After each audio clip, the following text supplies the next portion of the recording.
James West here, reporting from Houston, Texas for Climate Desk. Now, one of the biggest uncertainties in climate science right now is the role of clouds. What better way to work that part out than flying right through them? That's what NASA scientists aboard this airplane think. Welcome to NASA's biggest airborne laboratory. You're coming with us today on an 8-hour NASA flight mission. When you read these big IPCC climate assessments, what's the biggest uncertainty? There's two, right? The role of aerosols and clouds. Clouds is probably bigger than aerosols. That is a piece of a puzzle that right now we are missing. You can't get the models right if you don't understand the chemistry and the process. Now we're being told we've got to get on. The doors are about to shut, so let's go aboard.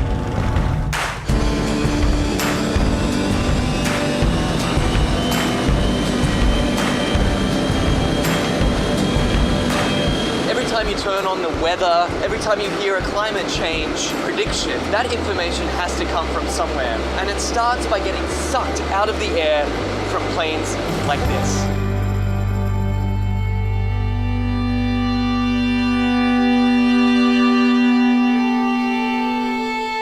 This mission is to particularly try to understand the emissions from the surface, so mostly biogenic emissions, so from trees and other plants. Right now we're flying to our very first part of this experiment on the DC-8. Over Arkansas, there's a particularly pungent bouquet of emissions that scientists are interested in measuring. Well, these emissions lead to both aerosols and to molecules that both destroy and create ozone. So these are very important things to understand for climate studies. How it will manifest itself, it will be in more accurate and more reliable predictions. So what we're doing is taking a series of flyovers, each at a different level of the atmosphere, scooping up those emissions, testing them, and hopefully scientists are going to see exactly what's in this column of air all the way up. The data that we collect in one flight can keep busy 60 scientists and students for 3 years, 4 years. We're still studying data from data collected 20 years ago. In fact, this particular mission today is its most heavily equipped in its nearly 30 years of service. Each one of these consoles here is a specially equipped scientific instrument designed to collect all sorts of different data in real time. And this instrument here tracks the sun. We're looking at mist chambers. They're used to strip soluble gases. This black line is the CO2. It's about 390 ppm right now. We're putting these filters in the bags and we've got the aerosols that we trapped out of a certain amount of air. And so we're sampling up here about 150 liters a minute. That ultimately flows back into the operational models. It flows back into what goes on TV every day. Anyway, I got to get this sample going. You do it. It's a busy man at work. We can't let him rest. Well, get this. We've just spent 2 hours crisscrossing this one cloud formation. In, back out again, back in again. Then they grow, and we track them as long as we can, and then we let it go. Even one cloud can hold a host of answers to the mysteries of climate change. The patterns of, where the clouds are, what type of clouds we see, what kind of weather systems they're associated with it, that'll all be shifting in a shifting climate, in a world with climate change. Then the big spark is when we actually get the meat on the grill. And then it will be some time to process it.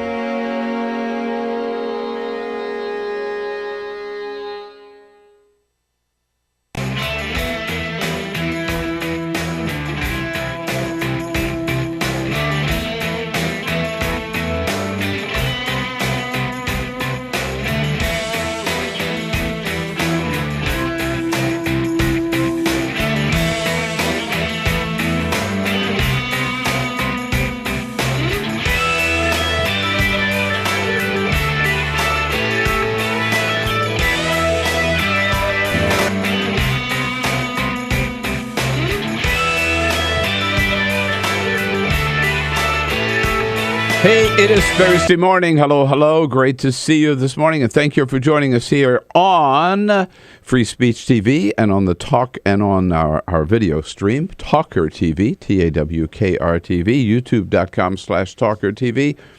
It is the Bill Press Show. We are here in our nation's capital, just down the street from the United States Capitol building with all the news of the day.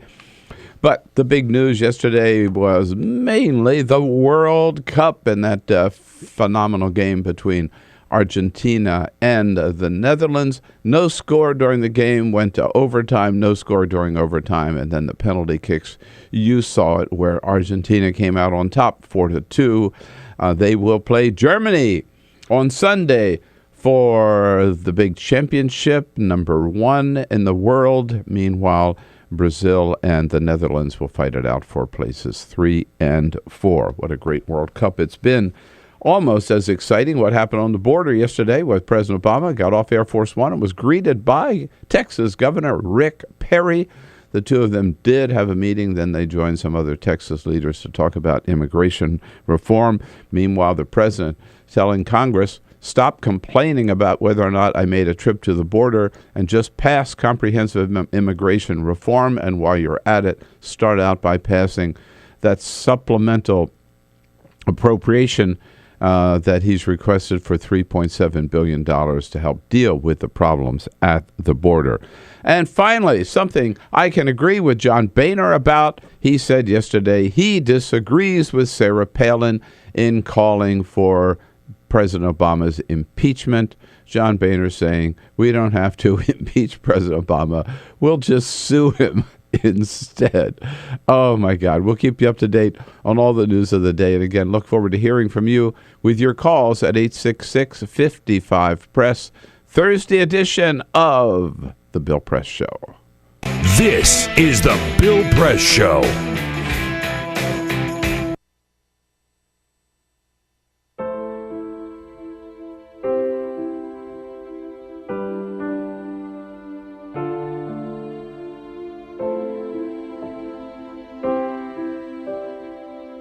Run these canyons for 6 million years.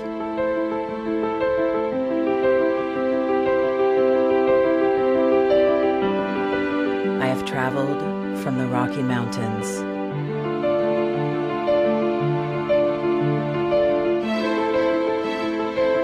to the deserts, through scorching heat and freezing cold.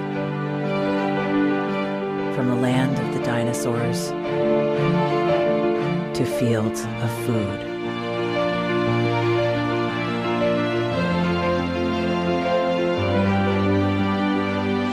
I lend my hand to 7 states, 2 countries, 9 national parks, and 36 million people across an arid West. I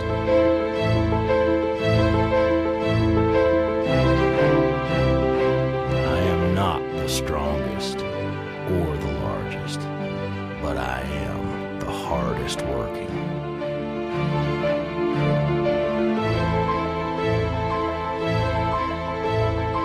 People love me. My playfulness. My beauty.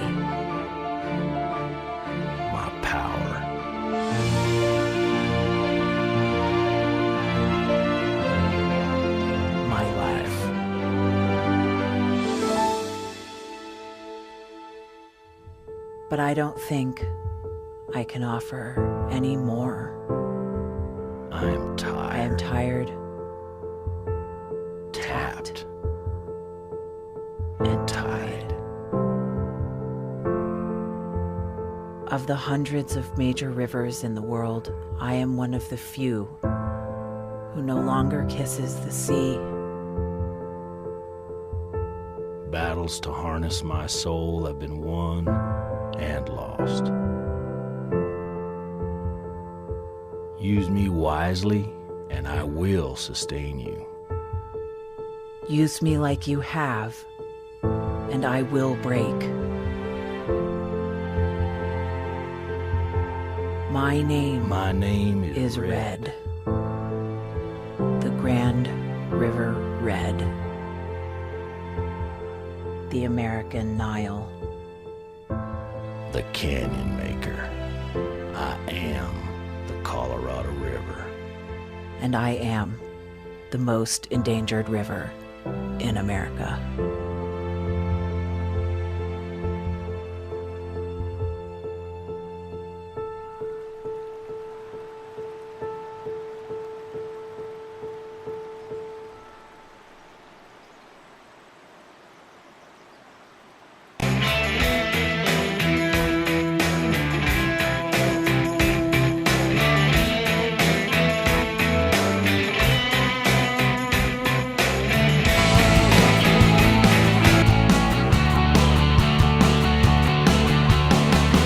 Broadcasting around the nation, on your radio, on your TV, and online. This is the Bill Press Show. Oh, we got it now. It is going to be Argentina versus Germany. The big shootout on Sunday. What do you say? Good morning, everybody. Thursday, July 10. Here we go with a historic edition of the Bill Press Show. You'll find out why just a couple of minutes here. Oh, jeez. Uh-oh. We're going to make history. I didn't know this. Yes, you do. Yes, you do. We're going to make history today. Okay. On the Bill Press Show, we make history every day, but especially today.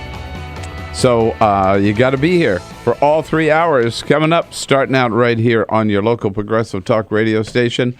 Coming to you live from Washington, D.C., our nation's capital, where we're right in the middle, right in the heart of the action.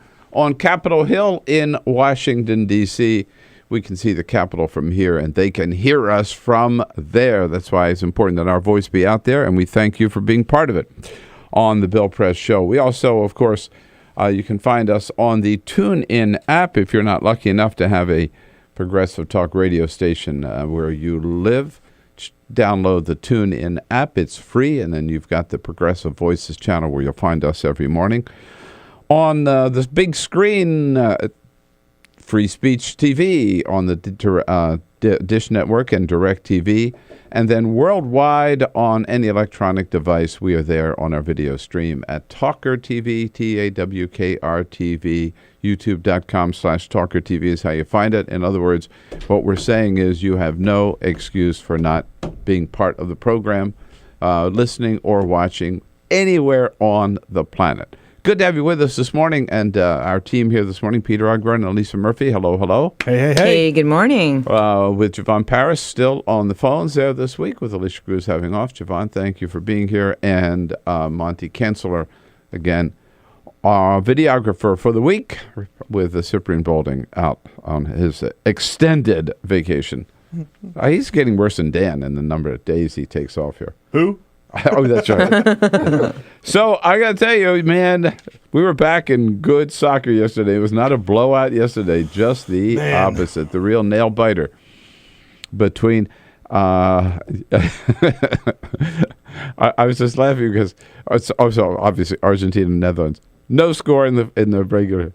Then they went to overtime. No score. Did they do a second overtime, I think? Yeah, they do two periods. Two periods. Yeah, second period. Overtime. No score. Then they go to the penalty kicks. And then, anything can happen. Anything can happen. Yeah, right. Nothing else matters at that point. And when they blocked that first one, then right away Netherlands is behind, and they never caught up, and it ended up Argentina 4-2. Yeah.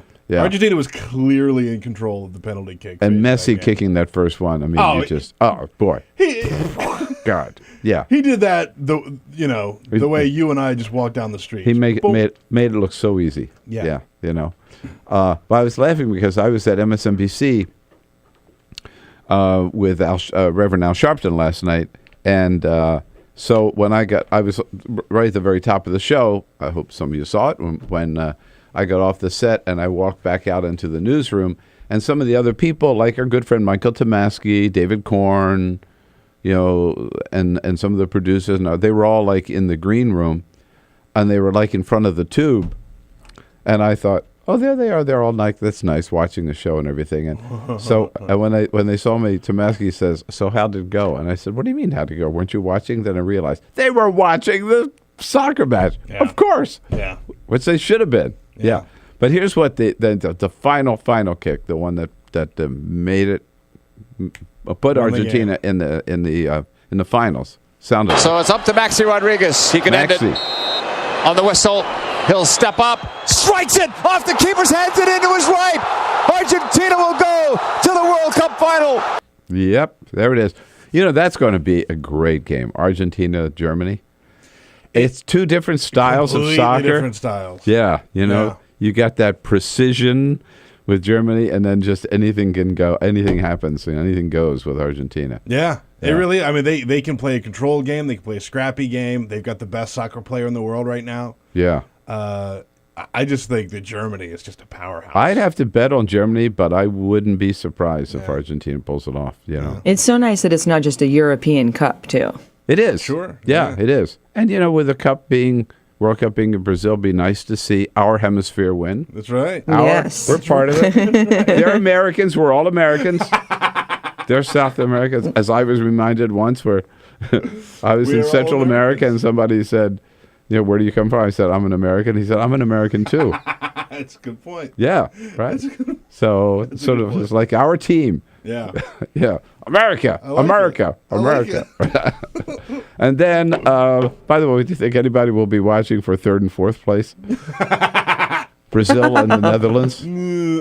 That's a game that nobody wants to play. Yeah. Right? That's about it. Except those that didn't make it to the Final Four. Right. I mean, we wouldn't mind being in there for sure. But anyhow. So here's why we're making history today. Hit me. 3 members of Congress for the first time on the show. First time. I mean, it's not true. Not true? I thought it was. Okay. Don't pop my bubble so early in the morning. Historic day. Congressman Tony Cardenas from California. Congressman Chris Van Holland from Maryland. I'm going to say it anyway. And Congresswoman Debbie Wasserman Schultz, chair of the Democratic National Committee. All 3 here on the Bill Press Show on this historic day. Thursday, July 10. But first, this is the Remember Full that Court day. Press. Turn his mic off. July 10. I'm sorry. I'm very sorry. Hey, it's summer, so if you're thinking about vacation, why not go to Orlando, where Universal has just opened up the new Harry Potter Diagon Alley. It's a ride that's a whole immersion into the world of Harry Potter. Here's the thing. If you want to go, get ready to stand in line for 6 hours. No. That's how long the wait has been.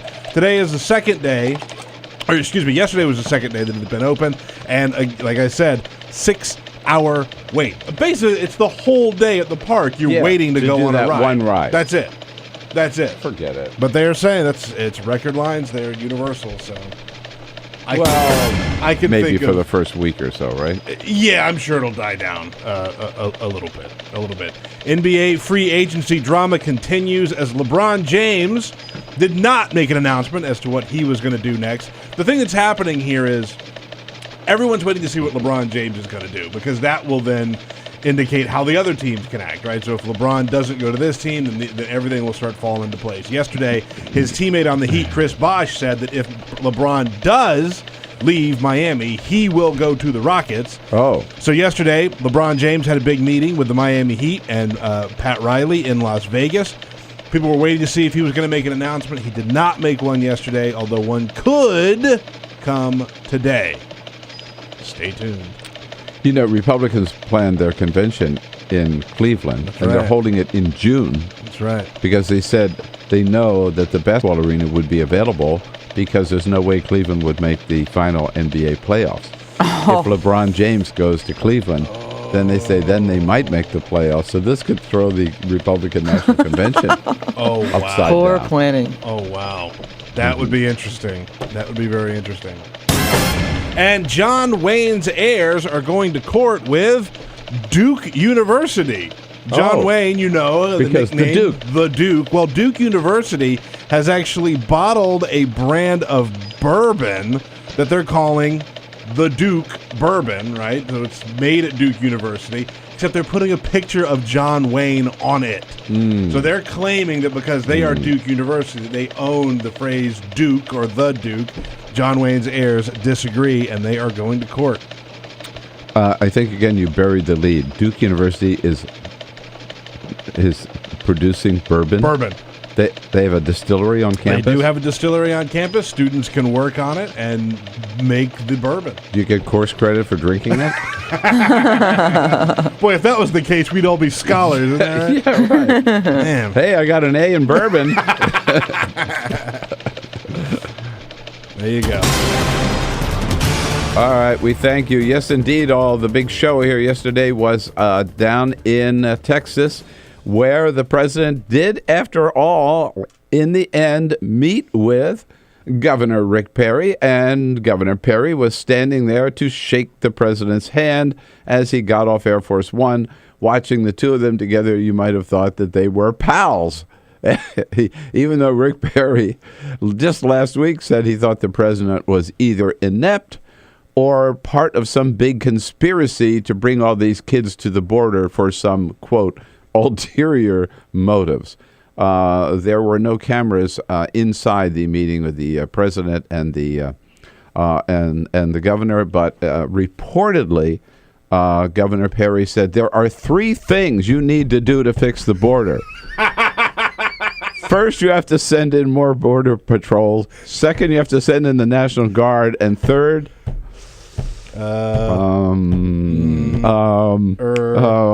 oops. Oops. What was that third thing? Oops. Don't you think that's how that meeting went? Wouldn't that be great? I'm sure it did, indeed. Then the president met with the governor and other Texas leaders and came out with a sort of hastily arranged little news conference down there, pointing out, for one thing, which most people don't realize and most Republicans would never admit, that they keep saying, like John Boehner said it again yesterday, first we have to secure the border, then we can deal with immigration reform. I mean, such a lame excuse, and they hear it all the time. The president pointed out, hey, dude, we've already gone a long way to fixing that problem. Right now, there are more Border Patrol agents and surveillance resources on the ground than at any time in our history. And we deport almost 400,000 migrants each year. Yeah, so more borders, more secure than ever before. We've been deporting, we know that, the president, deporter-in-chief, deporting more people than ever before. The president also said this idea, which is one of Rick Perry's, he keeps repeating, this is the answer, sending in the National Guard. Two things. One, the National Guard, the ability to send in the National Guard, is part of the Comprehensive Immigration Reform Bill, which John Boehner refuses to schedule a vote on. And the president also pointed out this is not the final, there's no permanent solution here. What I told him is we're happy to consider how we could deploy National Guard down there, but that's a temporary solution. That's not a permanent solution. And so why wouldn't we go ahead and pass the permanent solution, or at least a longer-term solution?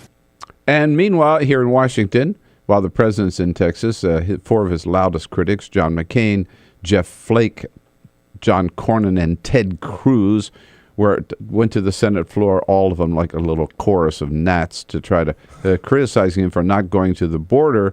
And the president says, hey, listen, I'm on top of this, and I just don't want to go down there and have my picture taken. This isn't theater. This is a problem. I'm not interested in photo ops. I'm interested in solving a problem. And the president said, you really want a solution down here to the problems of the southern border? The solution is right in your hands. The Senate already passed a bill. The House ought to schedule a vote as well. In the long run, the best way to truly address this problem is for the House of Representatives to pass legislation fixing our broken immigration system. Meanwhile, the hypocrisy, and we talked about this last night on Politics Nation with Reverend Sharpton, the hypocrisy of the Republicans on this issue is just, it's stunning.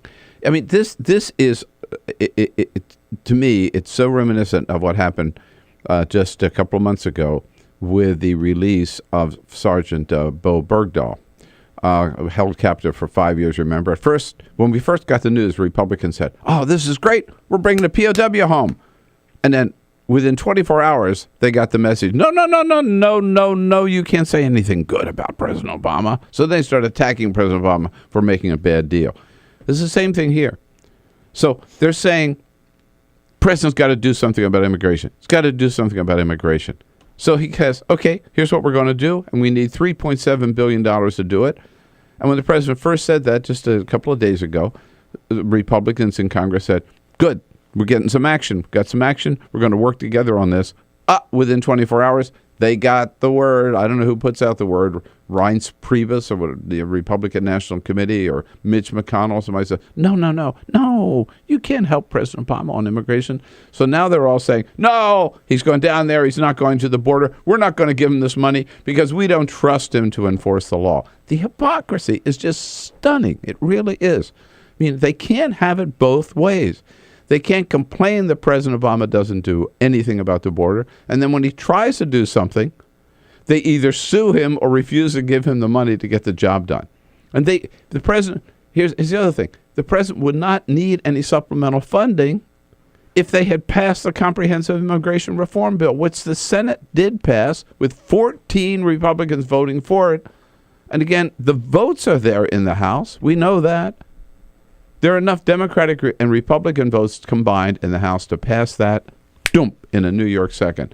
But John Boehner will not schedule a vote. So they can't even debate it. They won't even vote it. And meanwhile, they attack President Obama for not doing anything about the border.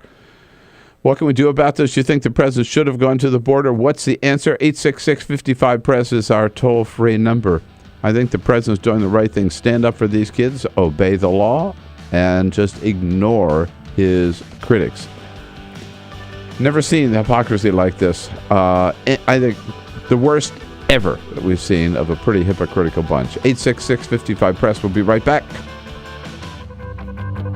This is the Bill Press Show.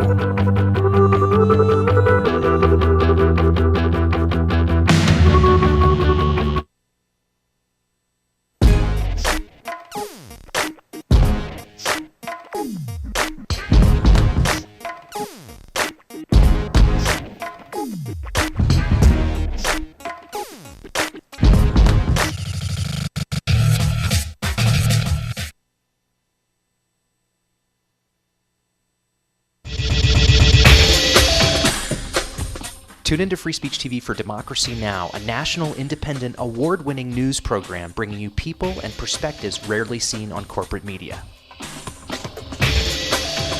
Grunt work. Love it, hate it, useful, not useful. Necessary. Our social entrepreneurs are people who have been on the front lines of social change.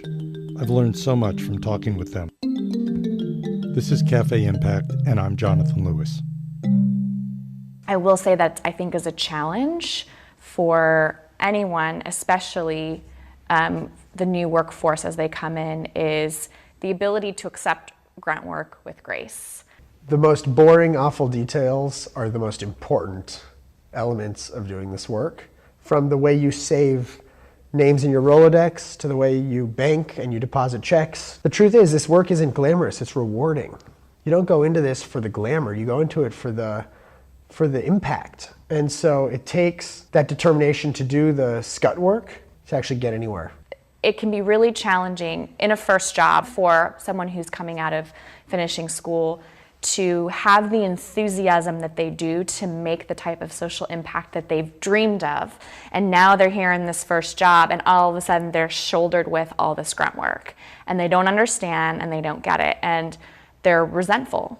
Talk more about the power of answering phones.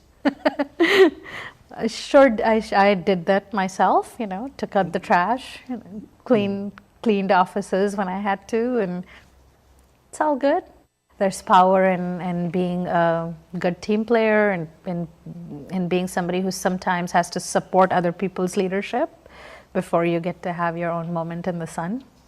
Is it hard to wait?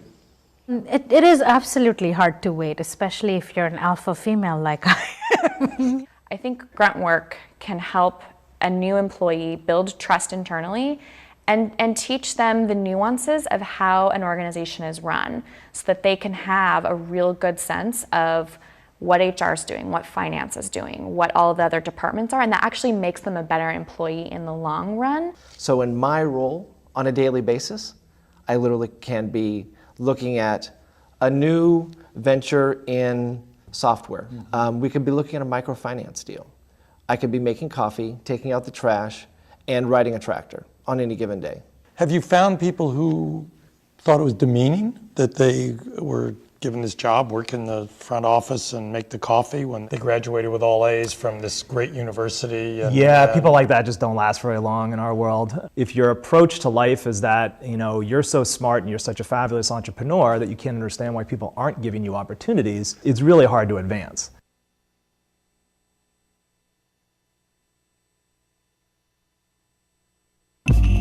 Tune in to Gay USA with hosts Ann Northrup and Andy Hum for in-depth coverage of lesbian, gay, bisexual, and transgender news. Watch Gay USA every week, only on Free Speech TV.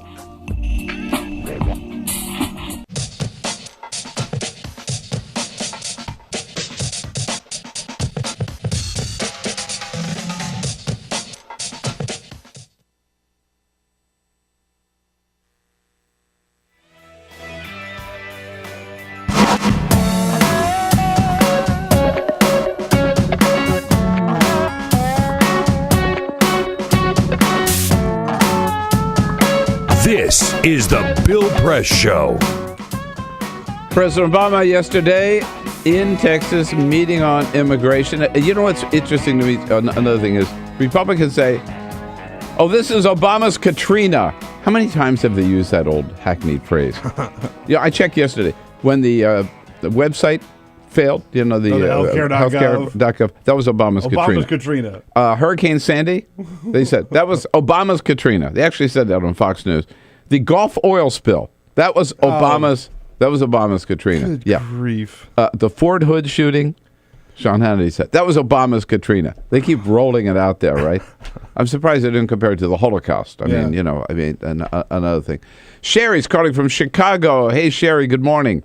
Hey, good morning, guys. You forgot one. It's been raining for 4 days in Chicago. I blame that on Obama. Absolutely, yeah. Let me tell you something real quick, guys. When I heard that Katrina crap, I said to myself, well, hey, let's not forget that George Bush was supposedly on vacation, and the press was around him with his golf club, and he politely said when he thought he was off camera, hey, how is this swing? And he swung his golf club, and here's people floating down the river, and this guy is enjoying himself playing golf. So get off of the president's back. He's doing what he should do, but he's darned if he doesn't. He's darned if he doesn't. You got that, but remember George Bush's flyover from Katrina. Yeah. I mean, he solved the problem with a little photo op flying over Katrina. Yeah, that was the way he handled that. President Obama's on top of the situation on the border there. But do you think public outrage will be enough to get Republicans to pass that legislation? More calls coming up. This is the Bill Press Show.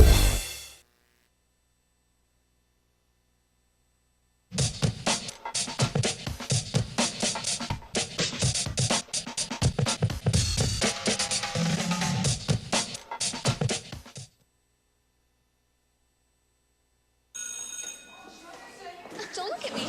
Your hair's a bit frizzy today. Aww. You should pick that up. Oh, you're such a dork. Loser. Here, let me help you with that. Oops. Every day, kids witness bullying. Oh, look. Your crush is looking at you. Poor you. They want to help, but don't know how. See, no one here's gonna help you, because no one Teach likes your kids how to be more than a bystander. Visit stopbullying.gov. If you drive buzzed, it could cost you around $10,000. You'll face major legal fees, major fines, and steep insurance penalties. you could lose everything. Nothing kills a buzz like getting pulled over for buzz driving, because buzz driving is drunk driving. When some people struggle with their mortgage payments, they become frozen, petrified. Not knowing what to do, they do nothing. But the people who take action are far more likely to get the most positive outcome. Making home affordable is a free government program. Call now to talk one-on-one with a housing expert about the options that are right for you. Real help, real answers, right now. Tune into Free Speech TV for Democracy Now!, a national, independent, award-winning news program bringing you people and perspectives rarely seen on corporate media.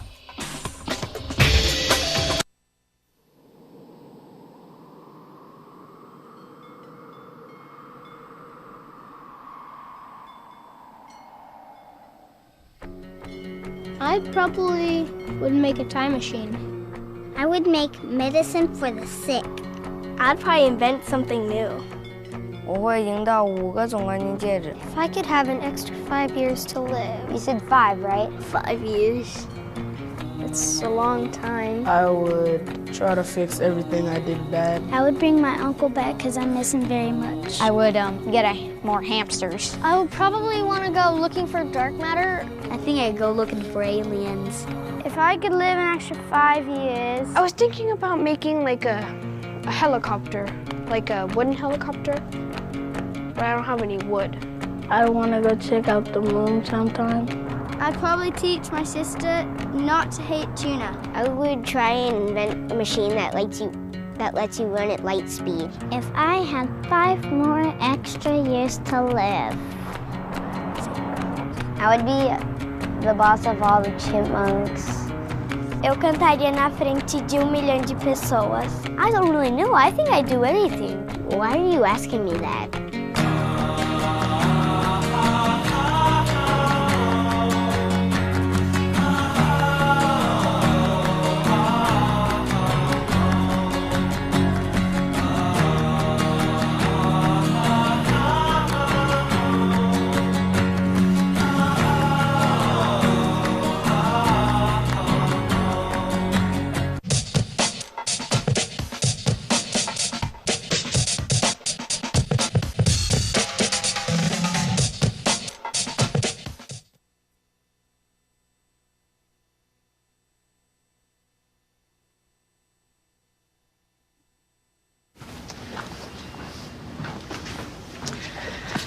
All right, I know this isn't any fun to talk about, but we should.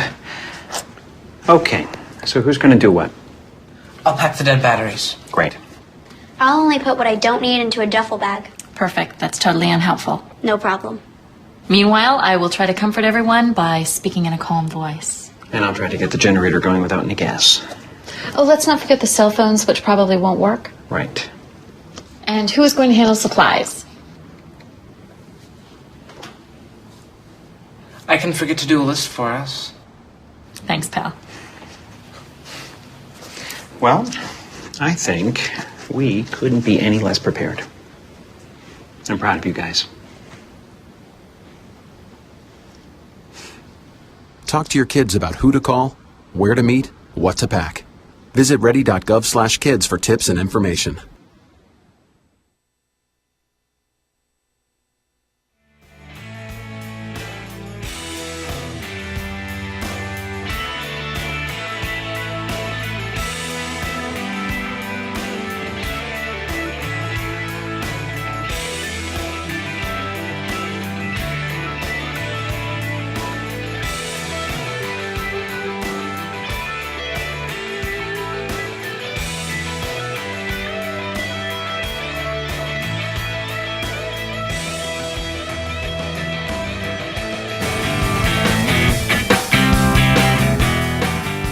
"34 minutes after the hour, talking about the problems at the border, President Obama's attempts to deal with them, to get some supplemental funding, and to get comprehensive immigration reform out of the Congress.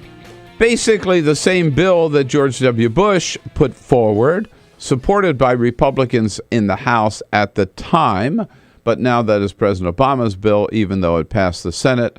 It a year ago, with the votes of 14 Republicans, John Boehner will not bring it up to a vote in the House.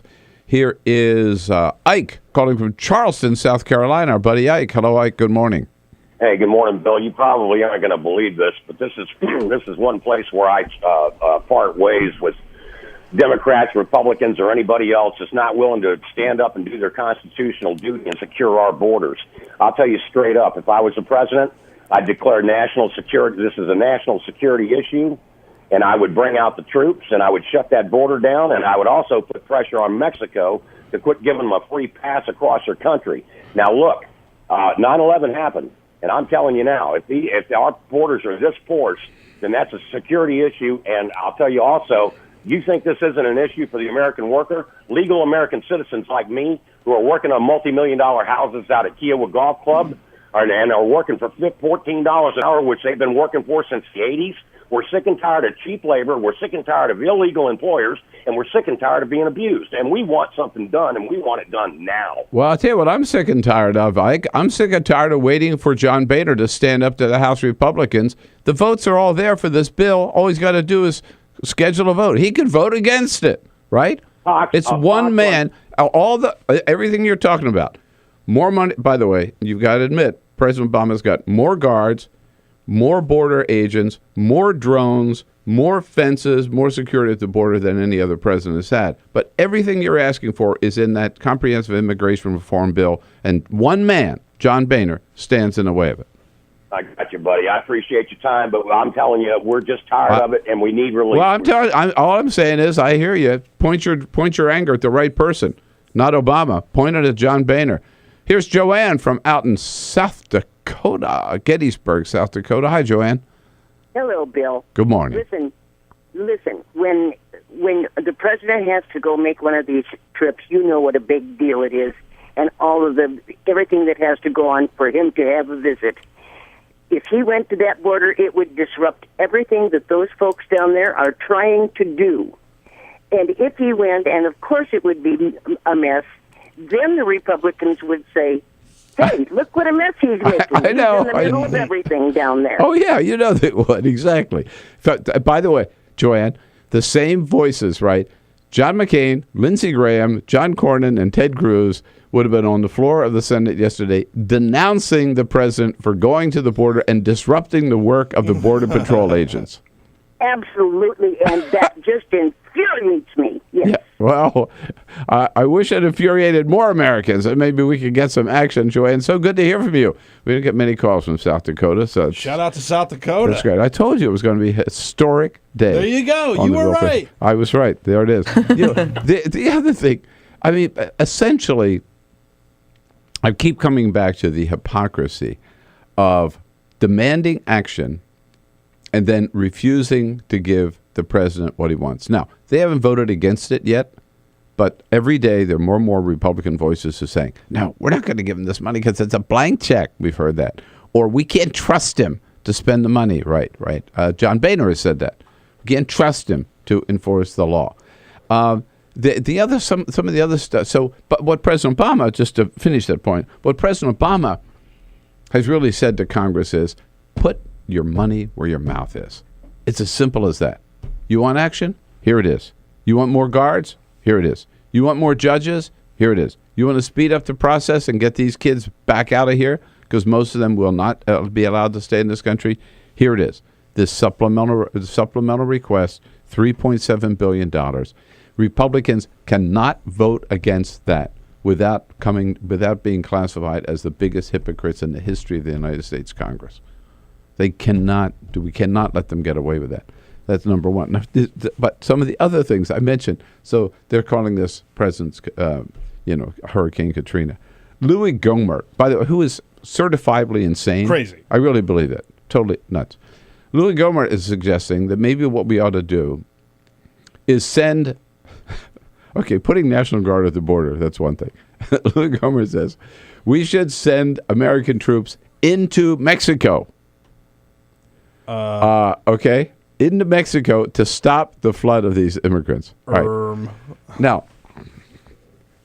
maybe somebody ought to tell Louis Gohmert, like invading Mexico may not be the best idea. Yeah, it's invading. it would be invading another country. Mexico's not just going to say, "Oh yeah, come on over. Come on, send in your troops down into." We don't care if your troops come in and march across Mexico to try to stop the flood of illegal immigrants coming across through Mexico. Yeah, and the second thing is, let's again remember, Mexico. Maybe that's a transition ground, if you will. But these kids are not coming. Most of them, by far, the vast majority of them are not coming from Mexico. They're coming from El Salvador, Guatemala, and Honduras. Front page of the New York Times this morning, by the way. Here's the headline: Fleeing gangs, children head to the U.S. border. Here's the lead story, the New York Times today.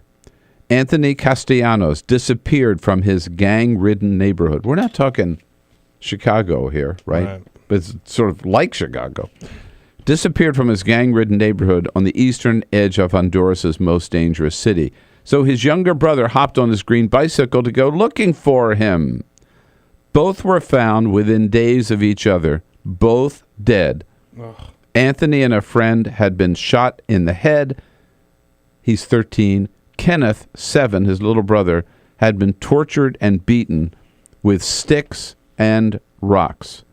That is the kind of gang violence that these families are trying to avoid, and in desperation saying the only hope is to get them out of this country, out of our neighborhood, into some place where maybe they can survive. And that's what that's what some people are saying. That's what's fueling it. Now, for the parents to make that decision to put them in the hands of strangers and say we can get them to the United States, crazy, right? The idea of abandoning your kids like that, crazy. But I don't say that critical of these parents. In their position, I might very well make the same decision. Crazy but desperate. Exactly. Yeah. I mean, I can understand why they would, because things are so bad there.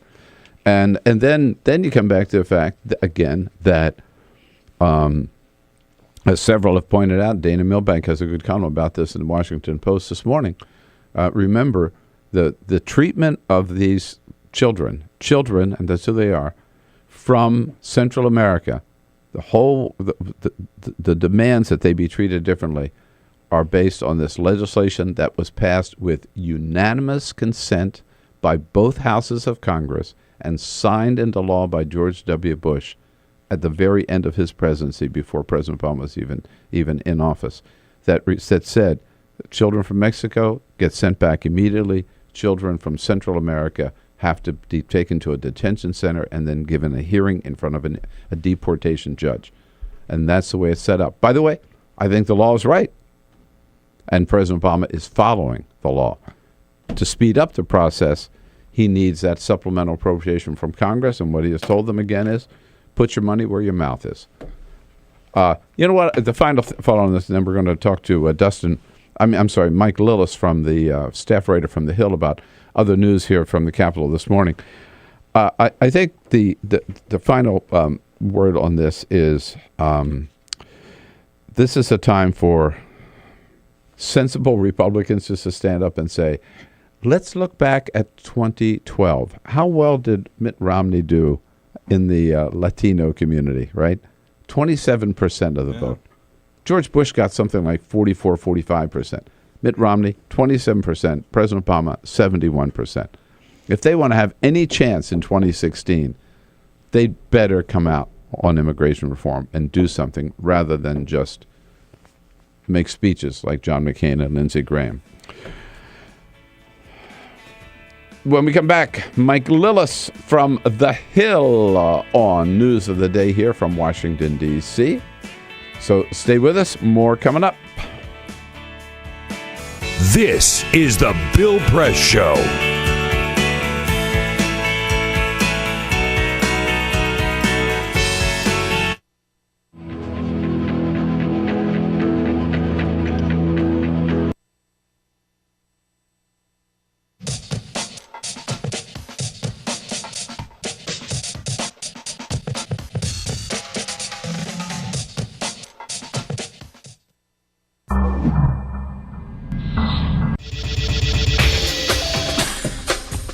Tune into Free Speech TV for Democracy Now!, a national, independent, award-winning news program bringing you people and perspectives rarely seen on corporate media.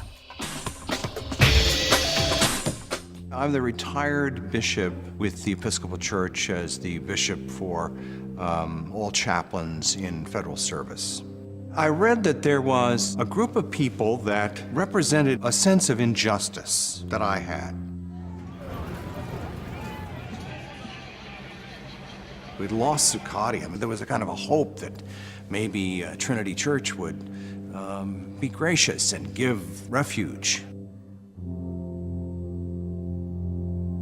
We picked this day where we would gather and demonstrate that Trinity was closing its ears to what was happening.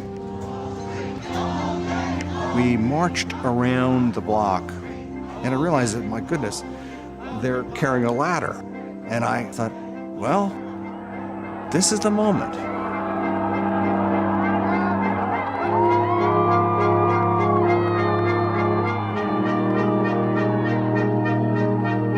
You could feel a spiritual presence. You could feel a certain something.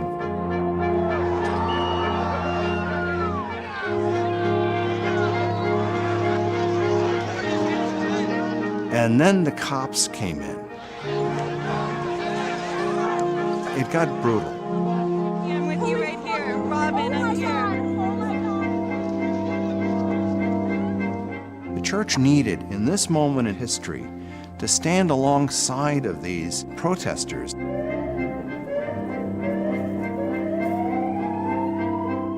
truth of Christ is found in the pews, is found in the institutional church, but it is also found in the streets. It's found in the honesty and the integrity, the insistence of people that you find in Occupy Wall Street.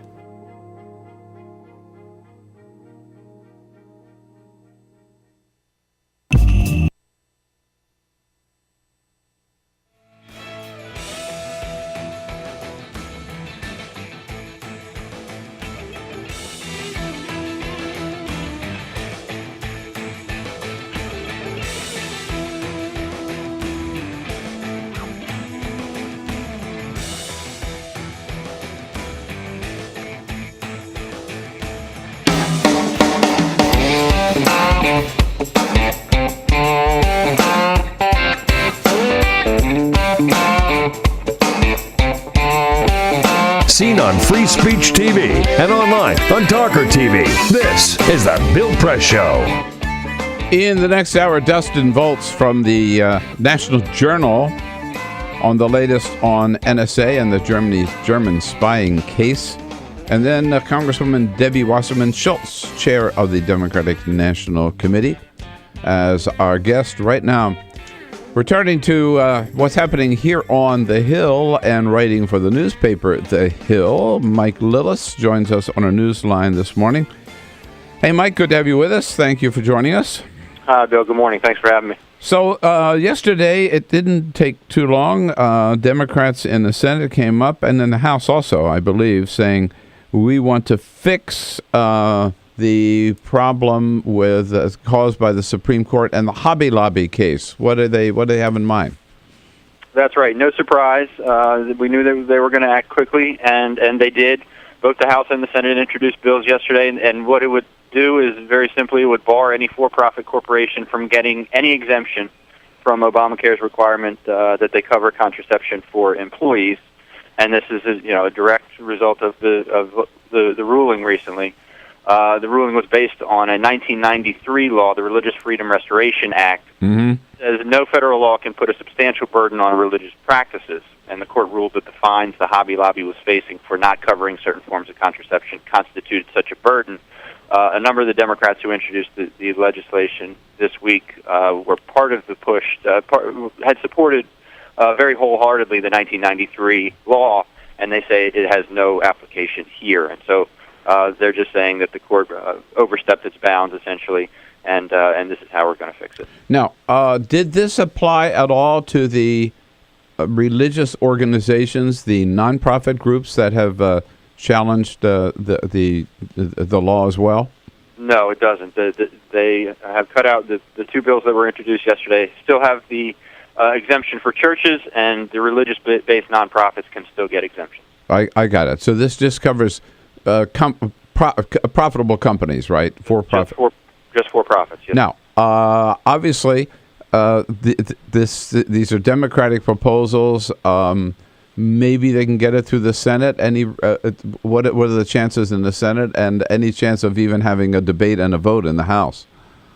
Zero chance of having a debate. Well, you'll have a debate in the House, but you're not going to have it on the floor. You're not going to have it in committee. Right. You're going to have it at press conferences out, all around the Capitol. Nothing is going to move in the House, certainly. And in the Senate, this is not going to get 60 votes in the Senate either. Harry Reid could bring it up for a vote and turn some headlines that way. But this is essentially a messaging bill. A couple months out from the midterms, and the Democrats want to energize the female vote. I mean, they had great success doing that in 2012. When you remember Sandra Fluke versus Rush Limbaugh, and now we're going to see a lot more of that debate. And, it plays right into the Democratic narrative that these are kind of, it's an activist court, one, and these are conservative men who are making decisions, healthcare decisions on behalf of women, and they have no place to do it. Now, the flip side of that is that the Republicans will use the ruling as well, and have, and will continue to do so. And their narrative is that, Obama and Obamacare, is an abuse of power. It oversteps its bounds. Here's just another example of the court ruling that provisions of the law violate other federal laws. Right. So both sides are going to use this, and you're going to hear a lot about it. Now, I've seen talk about the fact that there could be an unintended consequence of the Hobby Lobby decision, because the Congress is considering, the president has promised to sign an executive order, the so-called end of discrimination, which would say that companies cannot discriminate against employees based on their sexual orientation. That's right. Some people are now saying, well, if we have an exemption that some companies can discriminate against certain forms of contraception if their religious beliefs tell them these are abortifacients, that companies, if their religious beliefs tell them that homosexuality is a sin, they should be able to discriminate and not hire any gays or lesbians or fire people because they are gay or lesbian based on their religious beliefs. Well, yeah, that was one of the immediate concerns after the decision last week, and it wasn't just related to the topic at hand.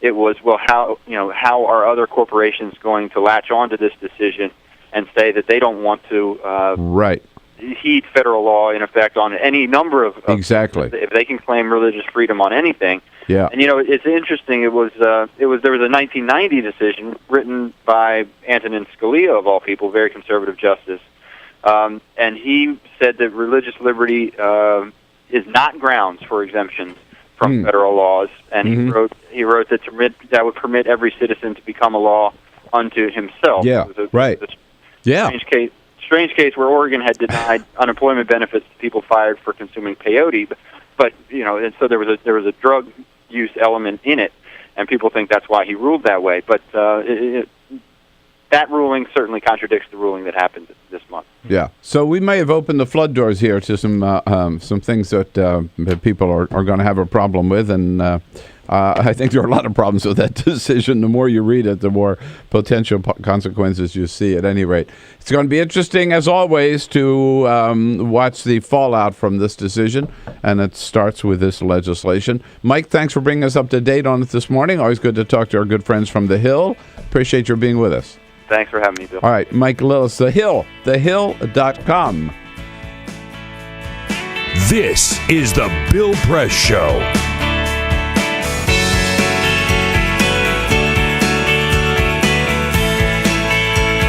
This is my computer. This is your computer. Let's go on the internet. Let's go. Click it. Yes.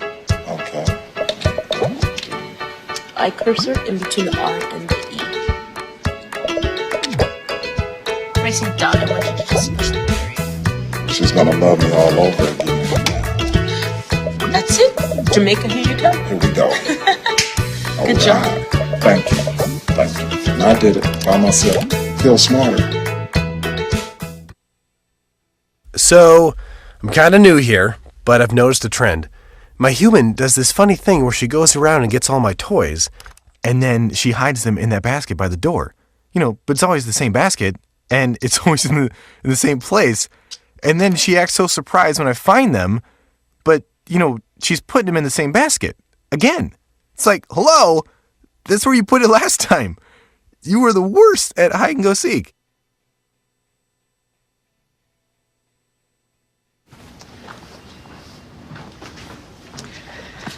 All right. I know this isn't any fun to talk about, but we should. Okay. So who's going to do what?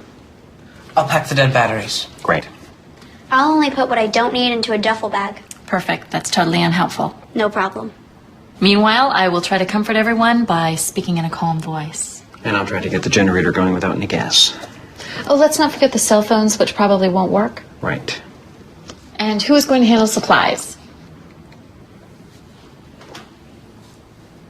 I can forget to do a list for us. Thanks, pal. Well, I think we couldn't be any less prepared. I'm proud of you guys. Talk to your kids about who to call, where to meet, what to pack. Visit ready.gov/kids for tips and information. Hey, thanks for stopping by. I followed your character since the first episode. I'm a big fan. Big fan. Thank you. And listen, your storyline, it makes for incredible TV drama. Thing is, your drug use is very adult content. Too adult for the kids. So I'm gonna have to block you. Oh, man. Yeah. Well, have a good one. You're a nice lady.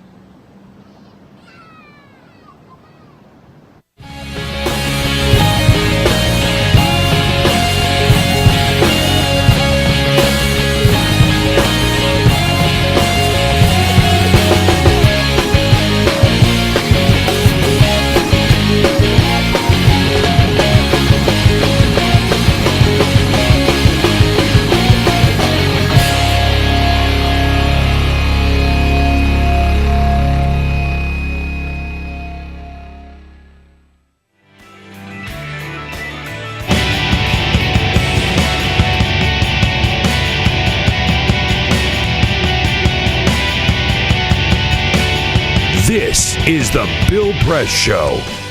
Okay, we'll talk NSA and German spy case at the top of the next hour, and then Debbie Wasserman Schultz joining us at the half. Peter? Bill, you remember Ray Nagin, Yes. the mayor of New Orleans? Mr. Mayor. Former mayor of New Orleans. He was in charge in the days after Hurricane Katrina. Well, he has fallen pretty far. Yesterday, he was sentenced to 10 years in prison after he was convicted on a host of corruption charges. Police say that he was found guilty of accepting hundreds of thousands of dollars in bribes, committing wire fraud, filing false tax returns. He could have been sentenced to 20, so he only got 10. And of course, this being Louisiana, we expect Ray Nagin to run for governor shortly after his release from prison. Oh, he'll come out. Yeah, like Edward Edwards. Yeah. And have a new life and get elected. That's it. Yeah. Well, his role model is Marion Barry. That's right. No, he has said that. Mayor for life. All right. This is the Bill Press Show.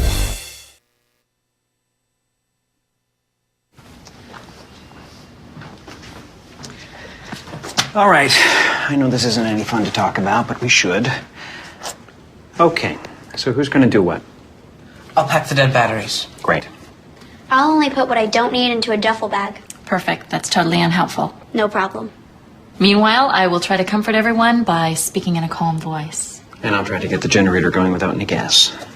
Oh, let's not forget the cell phones, which probably won't work. Right. And who is going to handle supplies? I can forget to do a list for us. Thanks, pal. Well, I think we couldn't be any less prepared. I'm proud of you guys. Talk to your kids about who to call, where to meet, what to pack.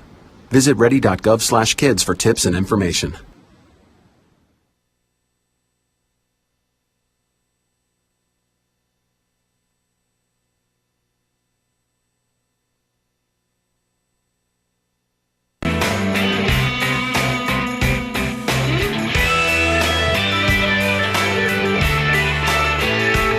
Hey, it is Thursday morning. Hello, hello. Great to see you this morning, and thank you for joining us here on Free Speech TV and on the Talk and on our video stream, Talker TV, TAWKR TV, youtube.com/Talker TV.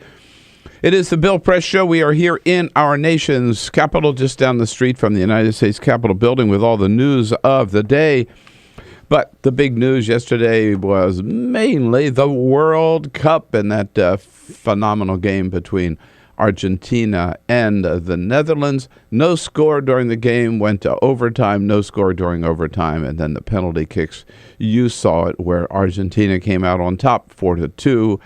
They will play Germany on Sunday for the big championship, number 1 in the world. Meanwhile, Brazil and the Netherlands will fight it out for places 3 and 4. What a great World Cup it's been. Almost as exciting what happened on the border yesterday with President Obama. Got off Air Force One and was greeted by Texas Governor Rick Perry. The two of them did have a meeting. Then they joined some other Texas leaders to talk about immigration reform. Meanwhile, the president telling Congress, stop complaining about whether or not I made a trip to the border and just pass comprehensive immigration reform. And while you're at it, start out by passing that supplemental appropriation that he's requested for $3.7 billion to help deal with the problems at the border. And finally, something I can agree with John Boehner about. He said yesterday he disagrees with Sarah Palin in calling for President Obama's impeachment. John Boehner saying, we don't have to impeach President Obama. We'll just sue him instead. Oh, my God. We'll keep you up to date on all the news of the day. And again, look forward to hearing from you with your calls at 866-55-PRESS, Thursday edition of The Bill Press Show. This is The Bill Press Show.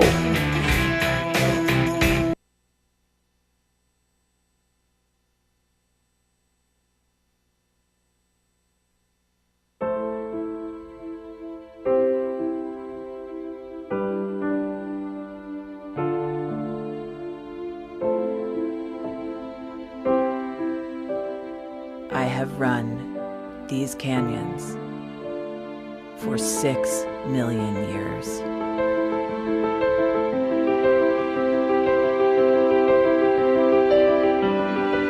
I have traveled from the Rocky Mountains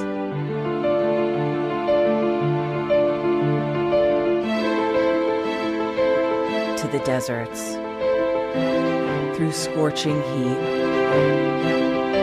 and freezing cold, from the land of the dinosaurs to fields of food.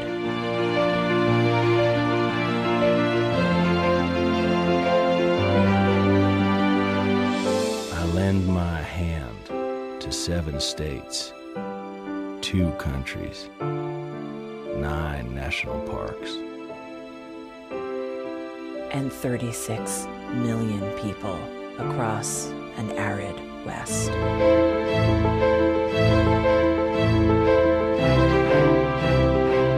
am not the strongest or the largest, but I am the hardest working.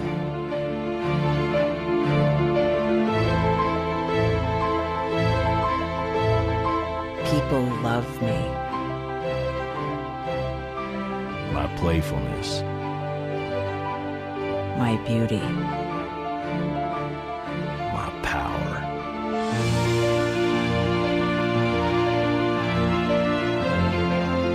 my life.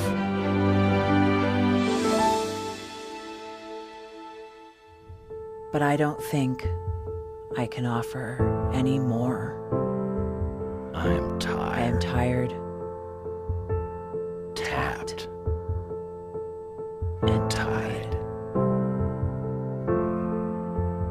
Of the hundreds of major rivers in the world, I am one of the few who no longer kisses the sea. Battles to harness my soul have been won and lost. Use me wisely, and I will sustain you.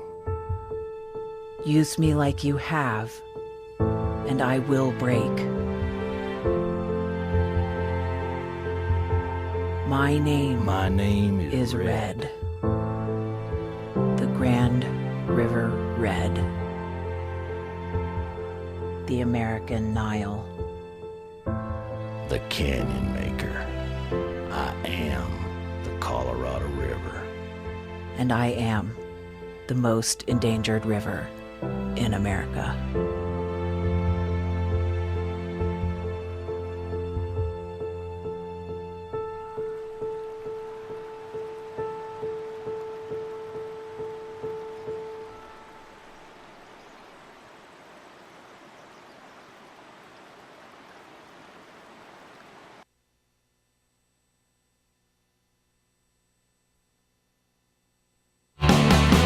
Broadcasting around the nation, on your radio, on your TV, and online.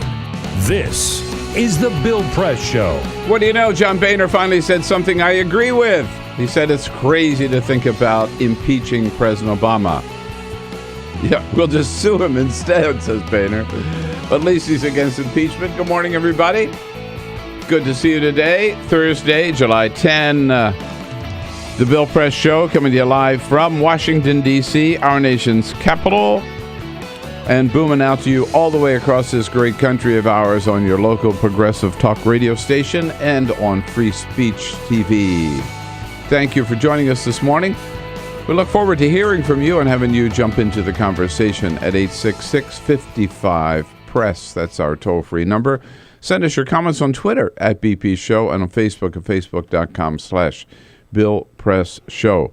You may have heard that yesterday, more news from the Edward Snowden documents. We keep finding little nuggets in there, the stuff they originally released to the Washington Post and to the Guardian. The latest is that the NSA was targeting 5 prominent Muslim Americans, but yet they won't say why. 5 Muslim Americans who have zero connection to any terrorist group or terrorist activity. Dustin Volz writes about these issues for the National Journal. He's our tech correspondent, and he is in studio with us this morning. Hello, Dustin. Good to see you. Hey, Bill. Good to be here. Thanks for coming in. Joining our team, Peter Ogburn. Hey. Elisa Murphy. Yes. Hey, good morning. With Javon Paris. They're on the phones to take your calls at 866-55-PRESS. And the lights are on, the cameras are on. Monty Kensler, our videographer for today, got us looking good on the video stream. Indeed. So they have still been monitoring all the media and whom you can trust and whom you can't trust. Seth Meyers pointed out last night that Fox News still comes out with a kind of unusual record, let's say, as to when you can count the truth on hearing the truth on Fox News. Here's Seth Meyers. That same report shows that statements made on Fox News are only completely factual 8% of the time, and that 8% is every time they say, "This is Fox News." 92% of the time, yeah. This is Fox News. We decide. Did they say that anymore? We report, you decide. We report, you decide. I don't think they do they? I think they still do it just to tweak people every now and then, but I don't think it's their official tagline anymore. No. That's how they got started. All right, 9 minutes after the hour. We got a lot coming up, and we are going to be joined by Dustin Volz here with us for the first half hour. Then Congresswoman Debbie Wasserman Schultz at the half hour. And in the next hour, 2 other members of Congress, Congressman Tony Cardenas from California and Chris Van Holland from the state of Maryland, the ranking Democrat on the House Budget Committee. We'll get right to it, but first, Peter's got the big stories of the day. Yes, indeed. Just a couple of other stories making news. World Cup fever continued yesterday as it was Argentina taking on the Netherlands, which ended in a 0-0 tie. So that meant it was off to penalty kicks, in which Argentina took over, ended up winning 4 goals to 2 in penalty kicks. So they will move on to face Germany. Next game is Saturday. This Saturday, that's Brazil and Netherlands. They play each other for the not-so-coveted third place game.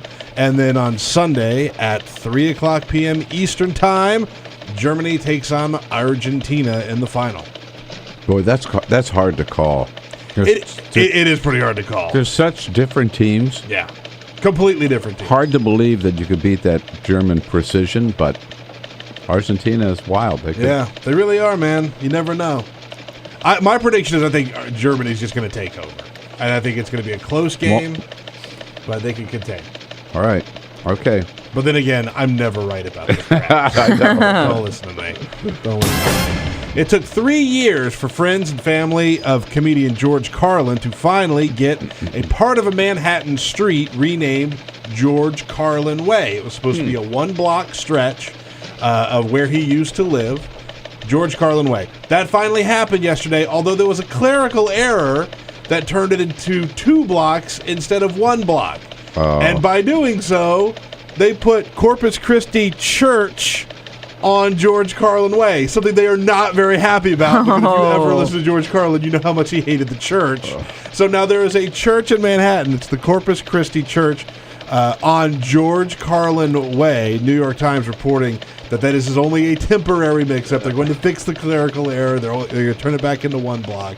So don't worry. George Carlin's revenge. George Carlin's revenge, indeed. There you go. And around the country, you will see poultry prices starting to go higher and higher. Why? Well, the New York Post reports that genetic modifications within chickens has left males unable to deliver in the bedroom, as it were. They've made these chickens, these male chickens, too big and too fat, and these infertile cocks aren't... they're chickens. They're male chickens.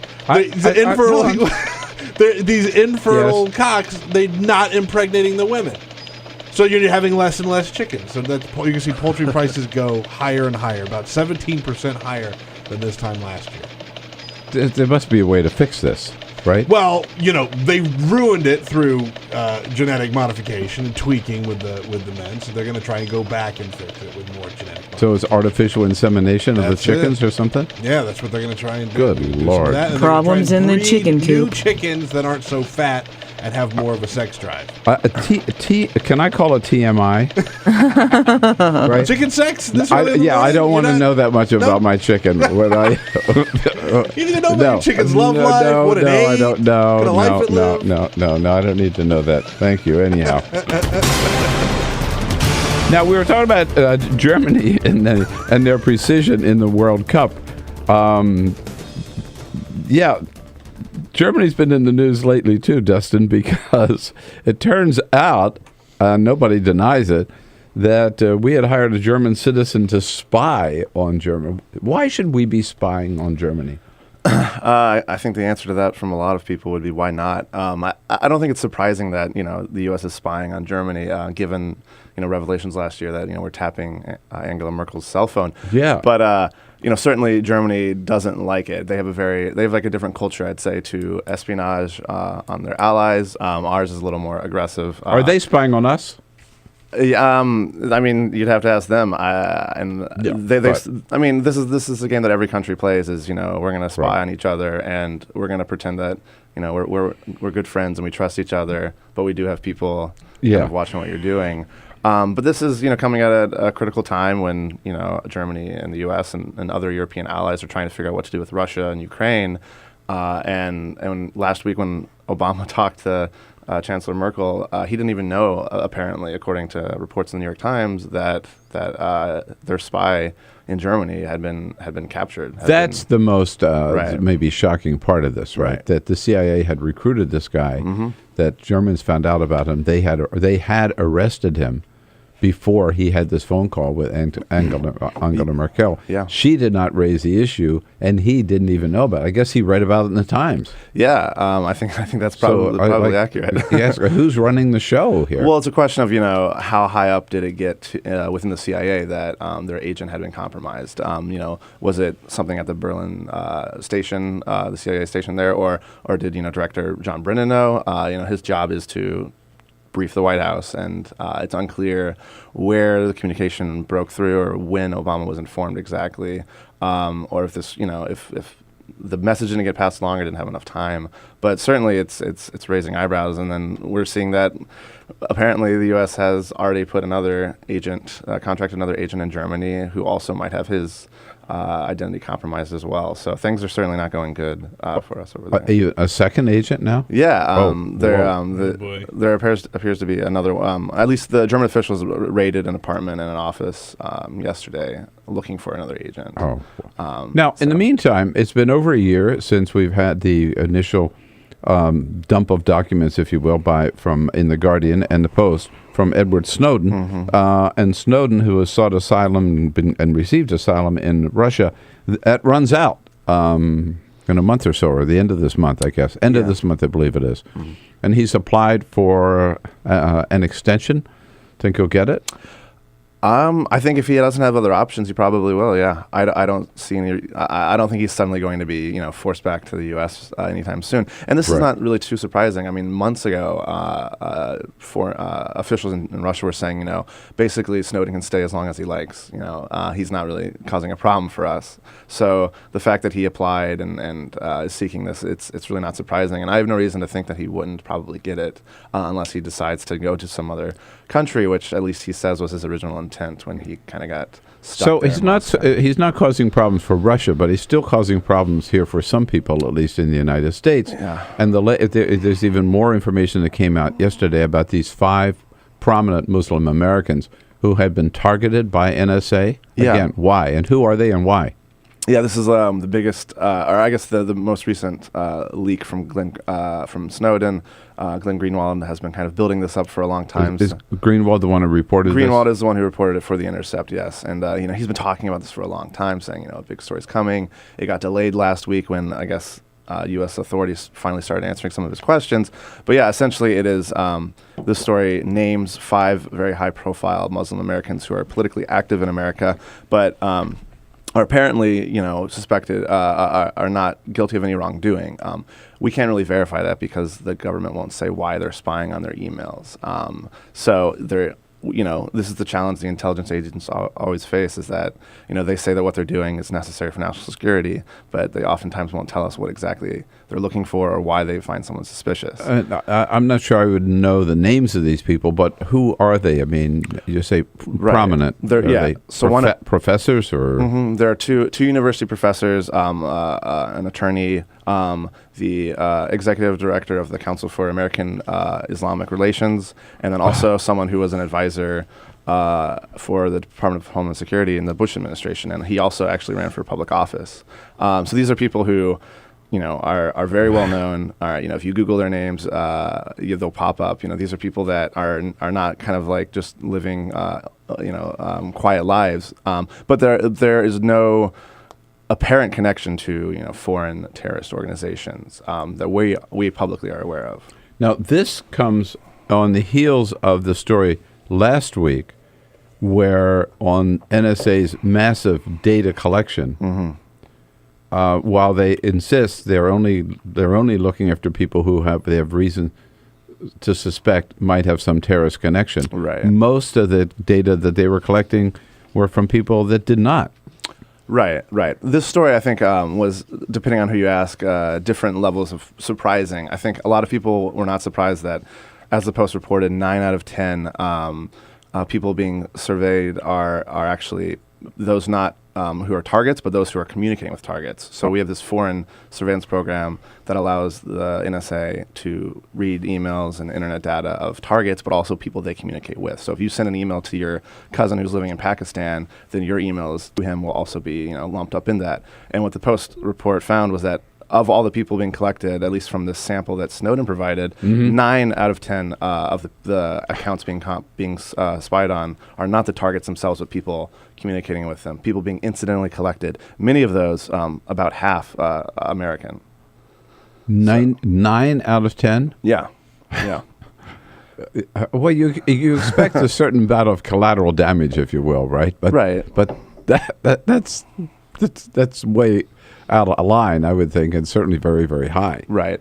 And there's a debate going on about, how sensitive is this information. So the targets, of course, are going to have all sorts of private data taken, but kind of the argument the pushback from the intelligence community is, we're only taking your communications to this one person. It's not going to be, it might provide a slice of life or a snapshot of your life, but it's not going to reveal your whole private data. But what we saw in the Post report is, these communications included, photos of women modeling lingerie, babies in bathtubs, shirtless men flexing their biceps, things that I think a lot of Americans would say is pretty private stuff. If you're talking to someone abroad who's a very good friend, you might be telling them everything about your life. So even though it's one person communication that you're getting spied on, that could be a lot. Yeah, I saw in the Post, all kinds of stories about their love life and their relationships and all friendships and all the stuff you share on email, basically. Yeah. They were collecting. Yeah. I think it's hard for people to imagine, what this information could be, but I think if you go back through your inbox and look at kind of the stuff that you're sharing, it's a lot. So we've had a presidential commission and different task forces looking at this and all kinds of recommendations about how we might contain NSA, bills in the House, bills in the Senate to do so. What is actually happening? Dustin Volz is here. He'll tell us all about it when we come back in the next segment here on the Bill Press Show. And you're welcome to jump in at any time at 866-55-PRESS. This is the Bill Press Show.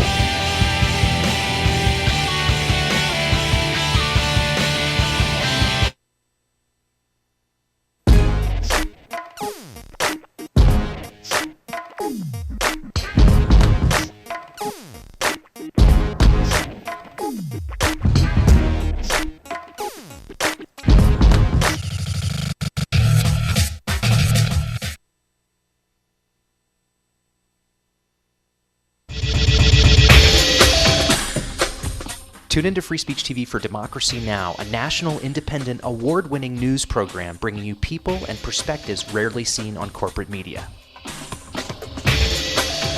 Grunt work. Love it, hate it, useful, not useful. Necessary. Our social entrepreneurs are people who have been on the front lines of social change. I've learned so much from talking with them. This is Cafe Impact, and I'm Jonathan Lewis.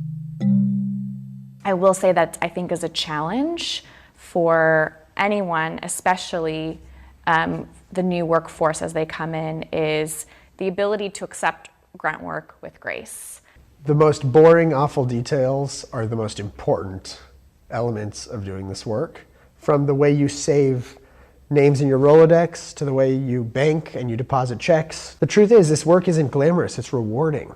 You don't go into this for the glamour, you go into it for the impact. And so it takes that determination to do the scut work to actually get anywhere. It can be really challenging in a first job for someone who's coming out of finishing school to have the enthusiasm that they do to make the type of social impact that they've dreamed of. And now they're here in this first job and all of a sudden they're shouldered with all this grunt work.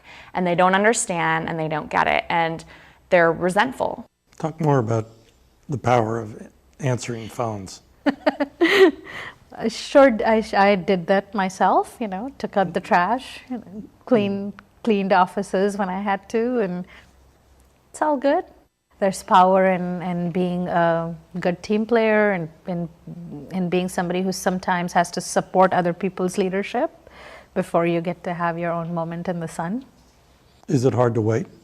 It is absolutely hard to wait, especially if you're an alpha female like I am. I think grunt work can help a new employee build trust internally and teach them the nuances of how an organization is run so that they can have a real good sense of what HR is doing, what finance is doing, what all the other departments are, and that actually makes them a better employee in the long run. So in my role on a daily basis, I literally can be looking at a new venture in software.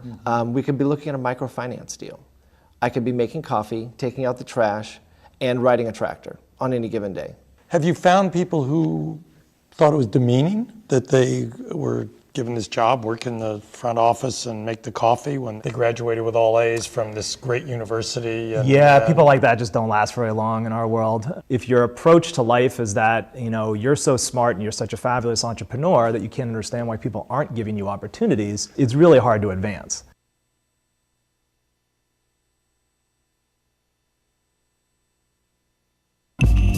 Tune in to Gay USA with hosts Ann Northrup and Andy Hum for in-depth coverage of lesbian, gay, bisexual, and transgender news. Watch Gay USA every week, only on Free Speech TV.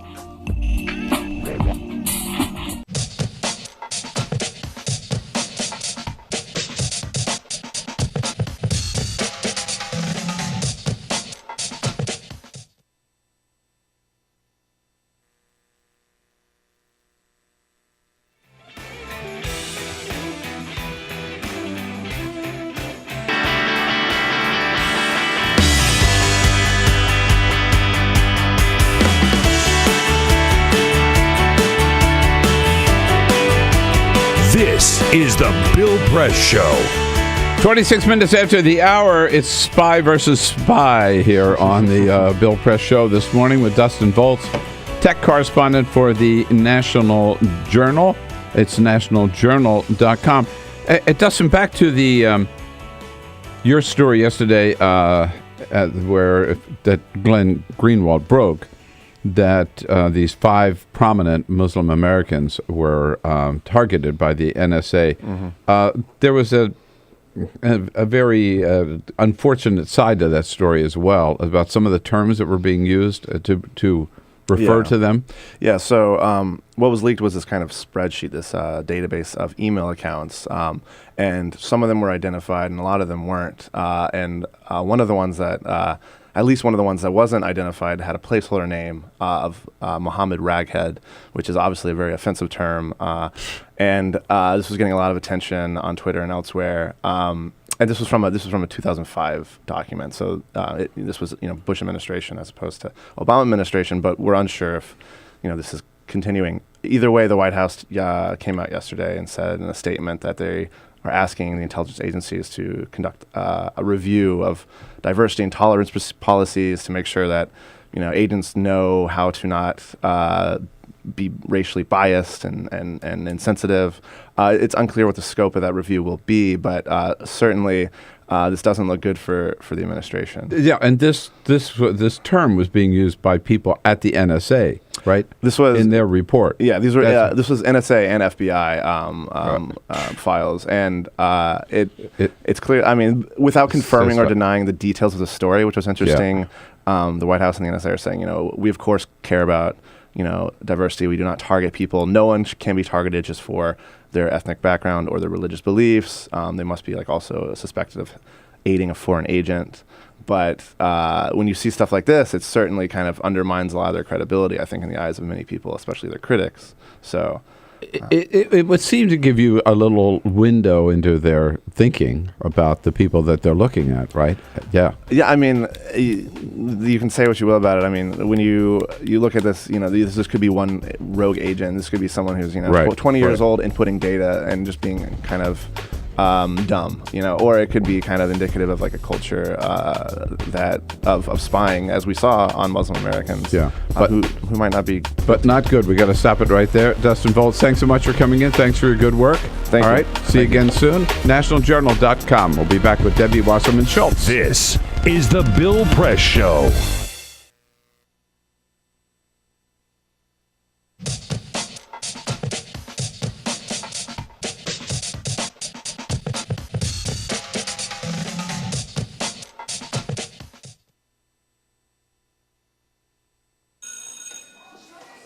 Don't look at me. Your hair's a bit frizzy today. Aww, you should pick that up. Oh, you're such a dork. Loser. Here, let me help you with that. Oops. Every day, kids witness bullying. Oh, look. Your crush is looking at you. Poor you. They want to help, but don't know how. See, no one here's gonna help you, because no one Teach your likes kids how to be more than a bystander. Visit stopbullying.gov. If you drive buzzed, it could cost you around $10,000. you'll face major legal fees, major fines, and steep insurance penalties. You could lose everything. Nothing kills a buzz like getting pulled over for buzz driving, because buzz driving is drunk driving. When some people struggle with their mortgage payments, they become frozen, petrified. Not knowing what to do, they do nothing. But the people who take action are far more likely to get the most positive outcome. Making home affordable is a free government program. Call now to talk one-on-one with a housing expert about the options that are right for you.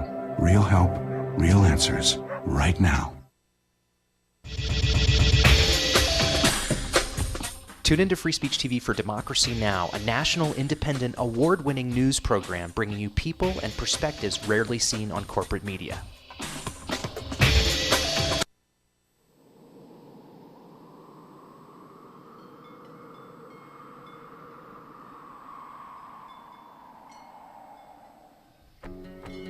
I probably would make a time machine. I would make medicine for the sick. I'd probably invent something new. If I could have an extra 5 years to live. You said 5, right? 5 years. It's a long time. I would try to fix everything I did bad. I would bring my uncle back because I miss him very much. I would get more hamsters. I would probably want to go looking for dark matter. I think I'd go looking for aliens.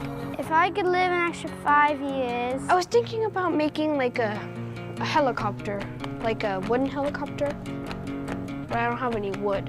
I want to go check out the moon sometime. I'd probably teach my sister not to hate tuna. I would try and invent a machine that lets you run at light speed. If I had 5 more extra years to live, I would be the boss of all the chipmunks. Eu cantaria na frente de 1 milhão de pessoas. I don't really know. I think I'd do anything. Why are you asking me that?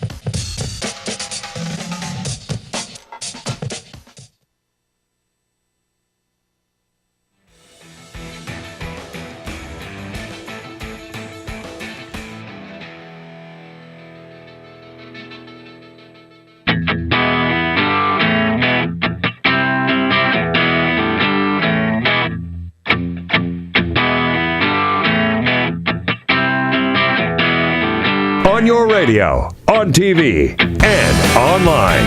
This is The Bill Press Show. Hey, it is indeed The Bill Press Show. Coming to you live at 33 minutes after the hour from our nation's capital, our studio on Capitol Hill, brought to you by the International Brotherhood of Teamsters, the good men and women of the Teamsters Union under President Jim Hoffa. We all live better because of their good work.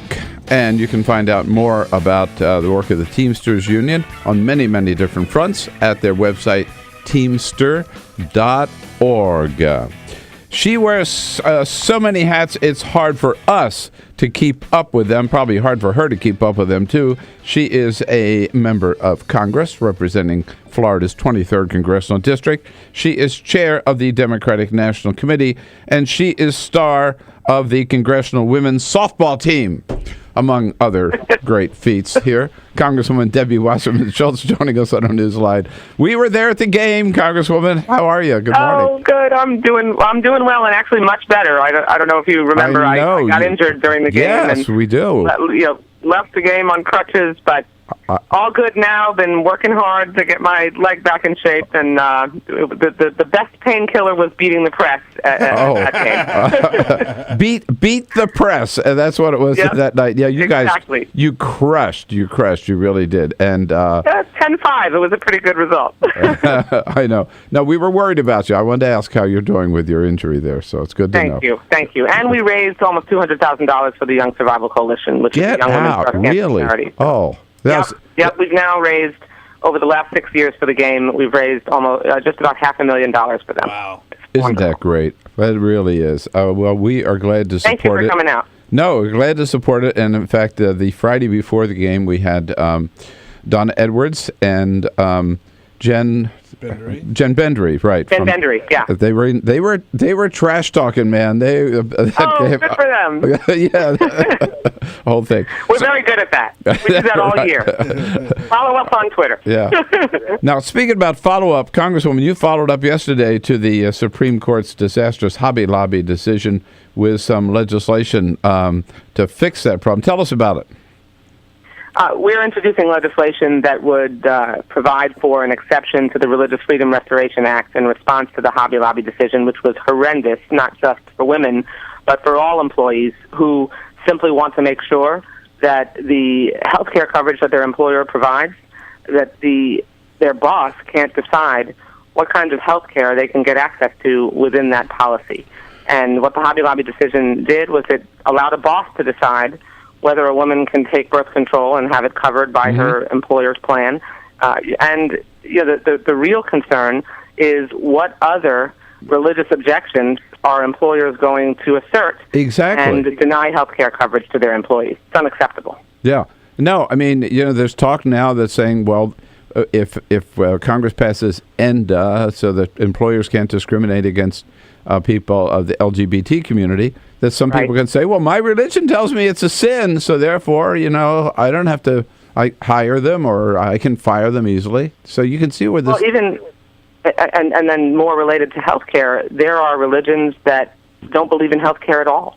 And so if your boss subscribes to that religious principle, they could just decide, you know what, I'm not going to allow access to vaccinations. I'm not going to allow access to certain kinds of medications, and they can now, according to the Hobby Lobby decision, assert that religious objection, and it's perfectly okay. So we've introduced legislation that would make an exception to the Religious Freedom Restoration Act and not allow a boss to deny health care coverage in their policy based on their personal religious objection. Of course, we still leave intact a true religious employer like a church or a religiously affiliated employer like a Baptist hospital or something like that. But just a random private employer, the boss should not be deciding.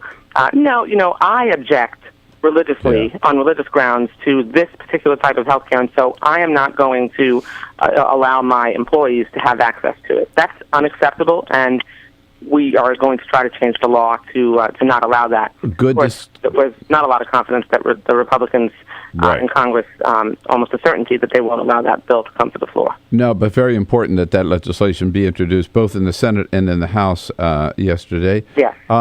Now, meanwhile, what is the latest? Are Republicans really is John Boehner really going to go through with this threat of suing the President of the United States for doing his job, by the way? It's unbelievable. It looks like we're going to vote on a resolution today or tomorrow in the House that would essentially authorize the House of Representatives to sue the President for actually trying to do something.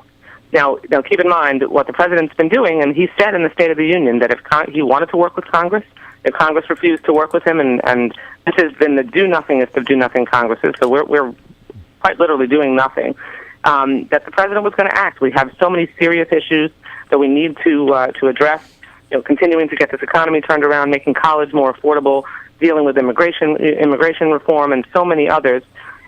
Just to give you an idea of what the Republicans are suing over and how ridiculous it is, I mean, this President has actually, in modern times, issued the fewest executive orders of any president, except for one. And, what the Republicans are going to do is spend millions of dollars.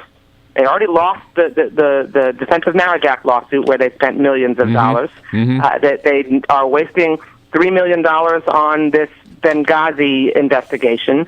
That they continually they shut the government down and wasted $24 billion to try to deny people health care. Now we're going to have this unlimited lawsuit, which John Boehner, by the way, Bill, is reviewing 5.5 years of the president's executive orders on every topic imaginable. So the cost of this could be unlimited. This is all in the name of trying to prevent the president from doing something. And we have so much left undone. And who pays for this lawsuit? Well, I actually can answer that specifically. I'm the ranking member on the Legislative Branch Appropriations Subcommittee, and it gets paid for by the government. I mean, what the resolution will do is it authorizes a vote by the leadership committee, the 3 top leadership members from the majority and the 2 from the minority. Of course, the majority will rule, right, and they will authorize funds to be spent to pursue this lawsuit, and it comes out of the federal treasury, out of the legislative branch budget. Meaning taxpayers, right? Taxpayers will fully fund this lawsuit. Taxpayers fully funded the losing Defense of Marriage Act lawsuit. You remember the House sued over the Defense of Marriage Act when the president rightly stopped defending the indefensible, and because it was unconstitutional. And now, as we saw, the Supreme Court ruled that it was unconstitutional last year. So we're gonna travel down the rabbit hole again, waste millions of dollars suing the president for doing something that is clearly within his constitutional responsibility and within his right, and that the American people want, because all they want us to do is work together. We just need to sit down and work things through and solve the nation's problems together. I mean, what I don't get about this, I mean, Congresswoman, you're the nation's top Democrat. I'm a Democrat. I don't make any bones about it. But I can't see why this is good for the Republican Party. Well, there's a reason that John Boehner is getting criticized from his right wing. I mean, the Tea Partiers, what's scary about it is that they are calling him a chicken because what they really want him to do is pursue impeachment. What this is about is that John Boehner is trying to stave off his right flank, because he knows that if he doesn't do something like this and take some kind of action, that he's not going to be able to withstand the pressure that is coming from a lot of the right on impeachment, and there's a number of his own caucus members that are pushing for that. I mean, this is just unbelievable. What Republicans have done since President Obama was elected is do everything they could to obstruct him from being able to get things done for the country. From day one. Now, I want to ask you to put your other hat on for just a second. We found out this week that the Republicans are going to Cleveland, Ohio, for their convention in June. Where are the Democrats going to gather? Our schedule, our timetable is quite a bit different than the Republicans. So we just heard 2 weeks ago from the 6 cities that are vying to host the Democratic National Convention. We'll be doing site visits over the next couple of months through the beginning of September, and our technical advisory committee will make a recommendation to me, and I will make a decision on the host city by the end of this year or early in 2015. Oh, I see. Not until then, huh? So it'll be right. And this idea of the Republicans holding their convention in June, that's the earliest that I remember any national convention. Right, and first of all, I mean, we're excited for Cleveland. It's a fantastic city. Oh, yeah. They are one of the 6 cities that are under consideration for in our process as well. But my counterpart at the RNC, Reince Priebus, seems very focused on that. The reason Mitt Romney lost is because they didn't have their convention early enough, and he didn't get a nomination early enough. As President Obama's former campaign manager, David Plouffe, said the other day, the only 2 things a presidential candidate controls is who their vice presidential pick is and when the convention is. And I mean, what the Republicans are doing is risking, and that's fine with us, but they're risking no one having their convention and nominating their president and having their vice president get selected when no one is really paying attention in late June and early July. Right. That's fine. They continue to focus on very narrow, simple things that they think are the reason they lost. Mm-hmm. What they continue to ignore is that they lost because they are completely out of touch with the American people, that they won't focus on creating jobs, they won't focus on working together to move the economy forward. They're obsessed with these extremist policies and continue to do things like sue the president for doing his job, shut the government down to deny people health care, investigate Benghazi, which has been exhaustively investigated, rather than work together to try to solve our nation's problems. Mitt Romney was wrong on all the issues that American people cared about at the time, and that's why he's not president of the United States. All right. Congresswoman Deborah Wasserman Schultz, so good of you to take some time for us this morning. Thank you, Bill. Thanks for your great work on many fronts. Okay. Thank you. All right. See you again soon. Bye. Debbie Wasserman Schultz, great job as DNC chair. You can see why she's got the job. We'll be right back here. Take your calls at 866-55-PRESS. This is the Bill Press Show.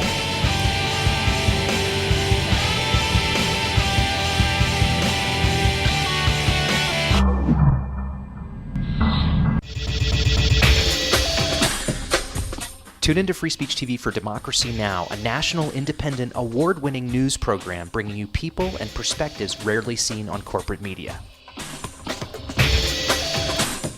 I'm the retired bishop with the Episcopal Church as the bishop for all chaplains in federal service.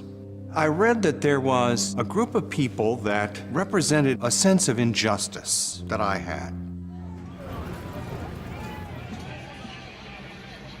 We'd lost Zuccotti. I mean, there was a kind of a hope that maybe Trinity Church would be gracious and give refuge.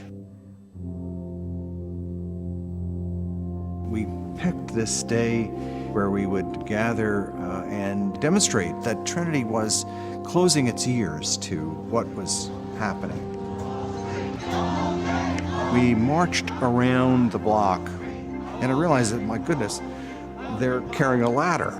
And I thought, well, this is the moment.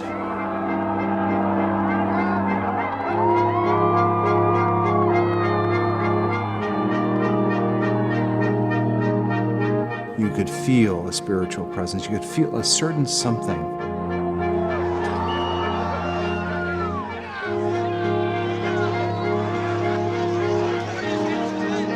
And then the cops came in. It got brutal. Yeah, I'm with you right here. Robin, I'm here. The church needed, in this moment in history, to stand alongside of these protesters. The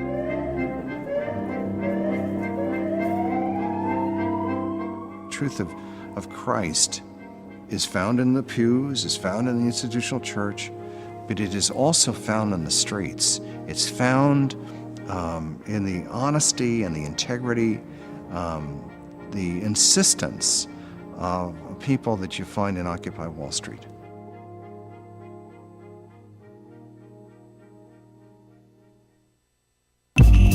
Tune in to Gay USA with hosts Ann Northrup and Andy Hum for in-depth coverage of lesbian, gay, bisexual, and transgender news. Watch Gay USA every week, only on Free Speech TV.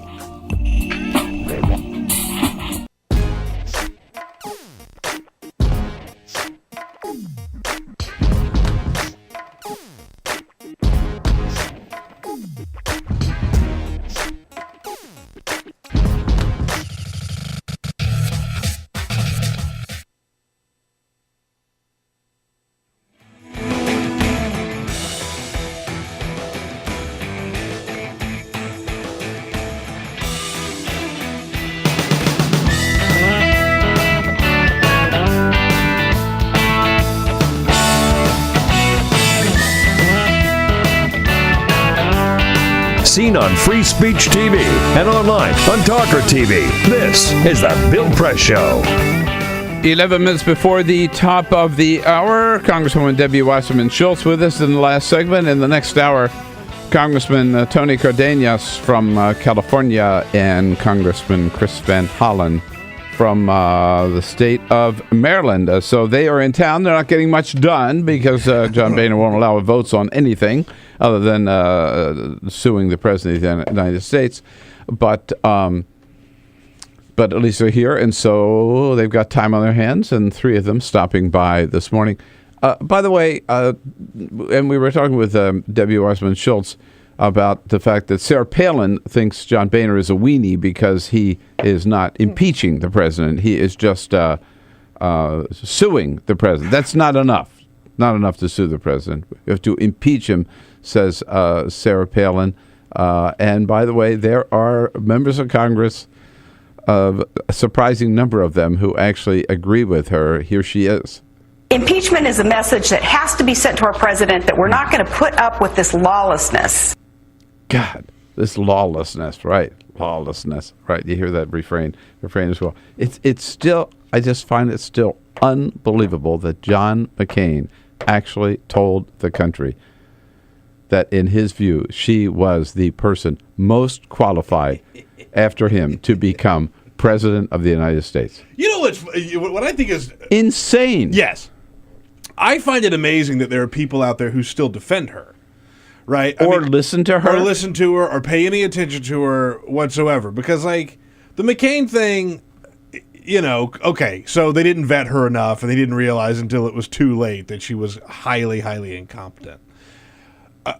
So these people that are still out there that are listen to what she says, you know exactly what she's going to say. You know how terrible she is. You know, like, what are you doing? Why are you still defending Sarah Palin? We don't have to accept her. And what people don't understand is that she wants to impeach President Obama because he has not resigned like she did. Yeah, right. Resigned in shame. Because he is actually going to complete his term. That's right. Yeah, right. So, meanwhile, the president, unimpeached, was in Texas yesterday. Very interesting. He got off the plane, and he was greeted. He got the handshake from Governor Rick Perry. Governor Rick Perry, who just last week said the president, when it comes to immigration, was and other issues, was either inept or, said the governor, he was bringing these people to the border. He had ulterior motives for bringing people to the border, which is the craziest conspiracy theory I think I've ever heard. I mean, what good do you think that President Obama would ever see in bringing 52,000 children to the border and have them cross illegally? I mean, so anyhow, Governor Perry I was on his best behavior yesterday, shook hands with the president, then they had a little meeting. And afterward, the president told reporters, first of all, reminding everybody that you want more guards at the border. I've put more guards at the border.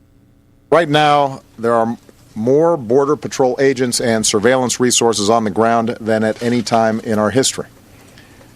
And we deport almost 400,000 migrants each year. And the president, after pointing out that the idea of sending the National Guard down there is not necessarily something that's going to solve the problem forever. It's just at best would be like a temporary fix.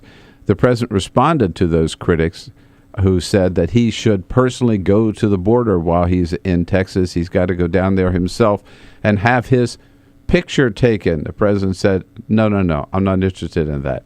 This isn't theater. This is a problem. I'm not interested in photo ops. I'm interested in solving a problem. Solve the problem. Fix the problem. And the way to fix it, the president said, you got a bill that passed the Senate, bipartisan support, 14 Republicans. A year ago, John Boehner, just call a vote.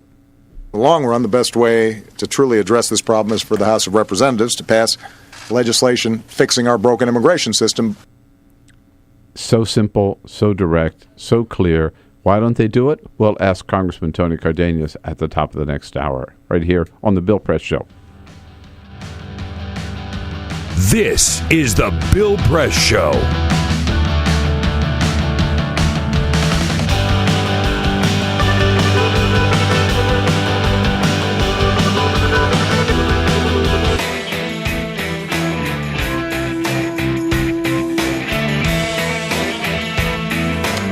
All right, it is a historic day here on the Bill Press Show. Not just one, not just two, but three members of Congress, three good Democratic leaders of Congress here on the Bill Press Show.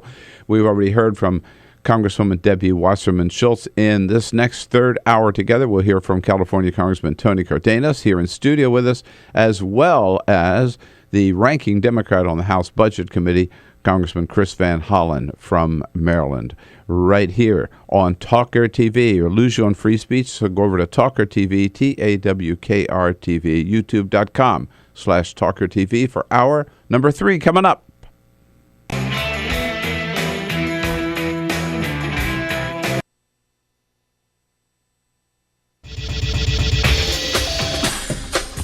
Tune into Free Speech TV for Democracy Now!, a national, independent, award-winning news program bringing you people and perspectives rarely seen on corporate media.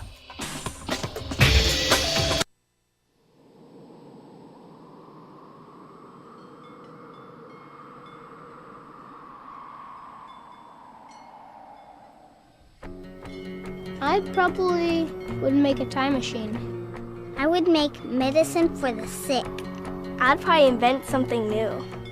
我会赢到5个总冠军戒指。 If I could have an extra 5 years to live. You said 5, right? 5 years. It's a long time. I would try to fix everything I did bad. I would bring my uncle back because I miss him very much. I would get more hamsters. I would probably want to go looking for dark matter. I think I'd go looking for aliens. If I could live an extra 5 years. I was thinking about making like a helicopter, like a wooden helicopter, but I don't have any wood. I want to go check out the moon sometime.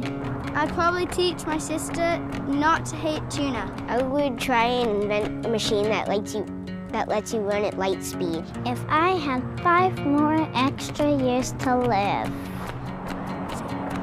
I would be the boss of all the chipmunks. Eu cantaria na frente de 1 milhão de pessoas. I don't really know. I think I'd do anything. Why are you asking me that?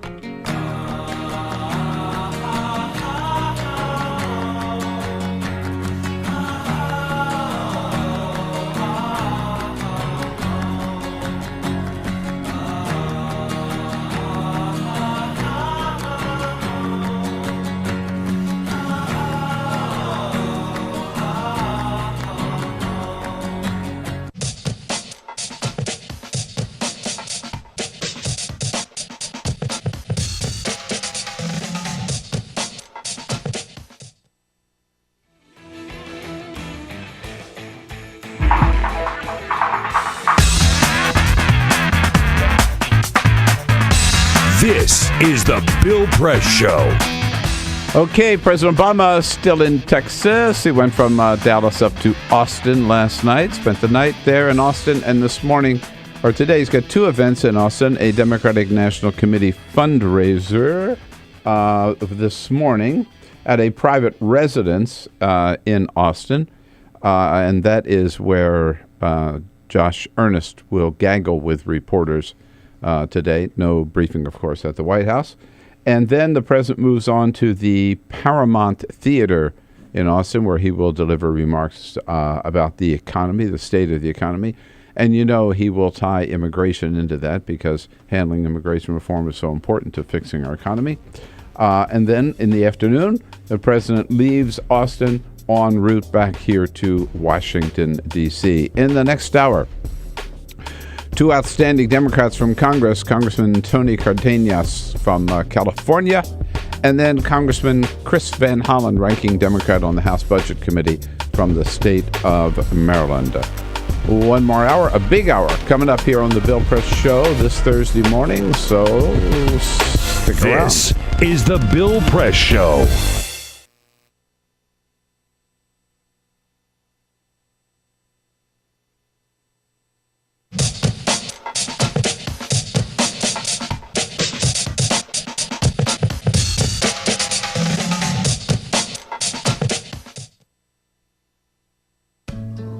You wouldn't let money just blow out of your house.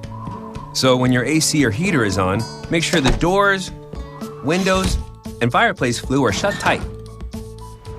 If you're headed out, turn down the AC. or lower the heat by 10 degrees.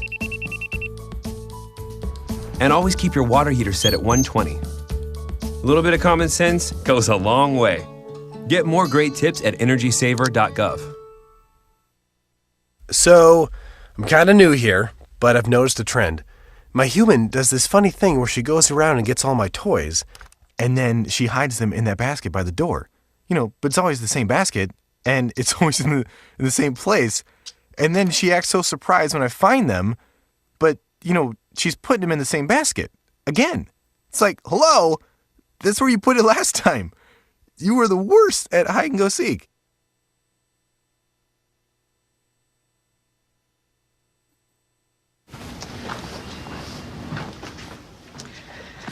All right. I know this isn't any fun to talk about, but we should. Okay. So who's going to do what? I'll pack the dead batteries. Great. I'll only put what I don't need into a duffel bag. Perfect. That's totally unhelpful. No problem. Meanwhile, I will try to comfort everyone by speaking in a calm voice. And I'll try to get the generator going without any gas. Oh, let's not forget the cell phones, which probably won't work. Right. And who is going to handle supplies? I can forget to do a list for us. Thanks, pal. Well, I think we couldn't be any less prepared. I'm proud of you guys. Talk to your kids about who to call, where to meet, what to pack. Visit ready.gov/kids for tips and information. I'm the retired bishop with the Episcopal Church as the bishop for all chaplains in federal service. I read that there was a group of people that represented a sense of injustice that I had. We'd lost Zuccotti. There was a kind of a hope that maybe Trinity Church would be gracious and give refuge. We picked this day where we would gather and demonstrate that Trinity was closing its ears to what was happening. We marched around the block, and I realized that, my goodness, they're carrying a ladder. And I thought, well, this is the moment.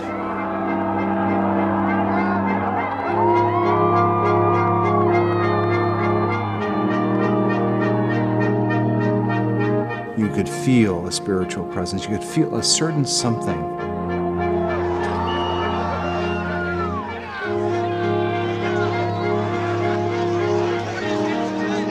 And then the cops came in. It got brutal. Yeah, I'm with you right here. Robin, I'm here. The church needed, in this moment in history, to stand alongside of these protesters. The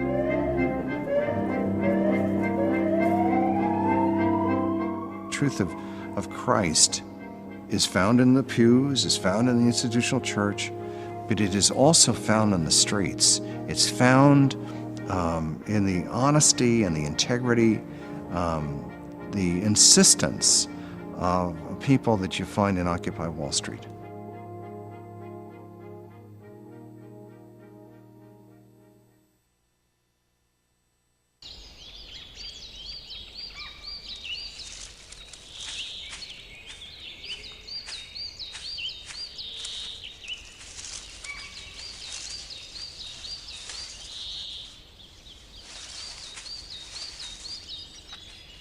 At Earth Justice, we defend the environment in the courtroom.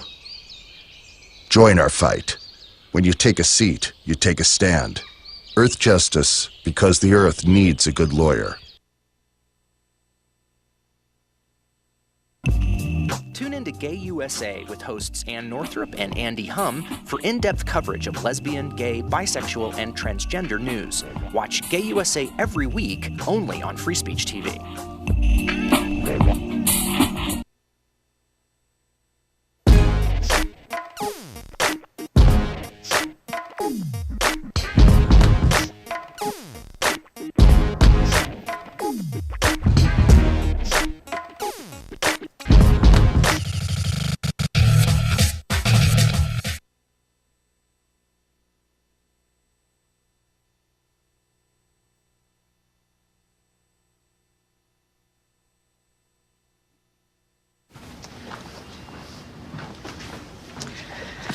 All right.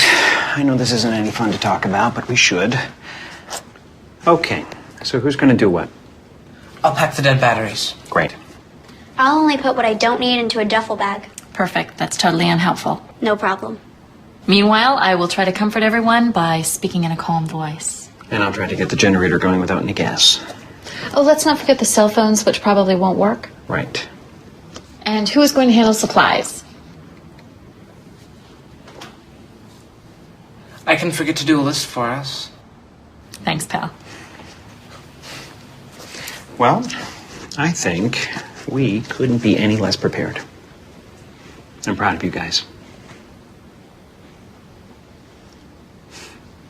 Talk to your kids about who to call, where to meet, what to pack. Visit ready.gov/kids for tips and information.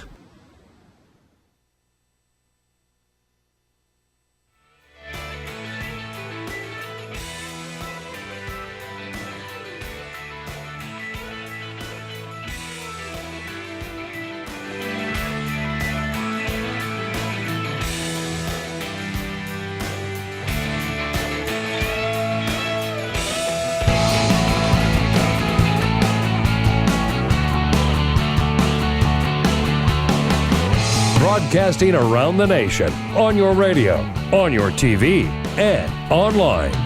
This is The Bill Press Show. Well, what do you know? John Boehner finally said something I agree with. He does not think we should waste any time trying to impeach President Obama. Of course, I don't think we should waste any time trying to sue President Obama either. John Boehner hasn't gone there yet. Good morning, everybody. Great to see you on a Thursday morning, July 10.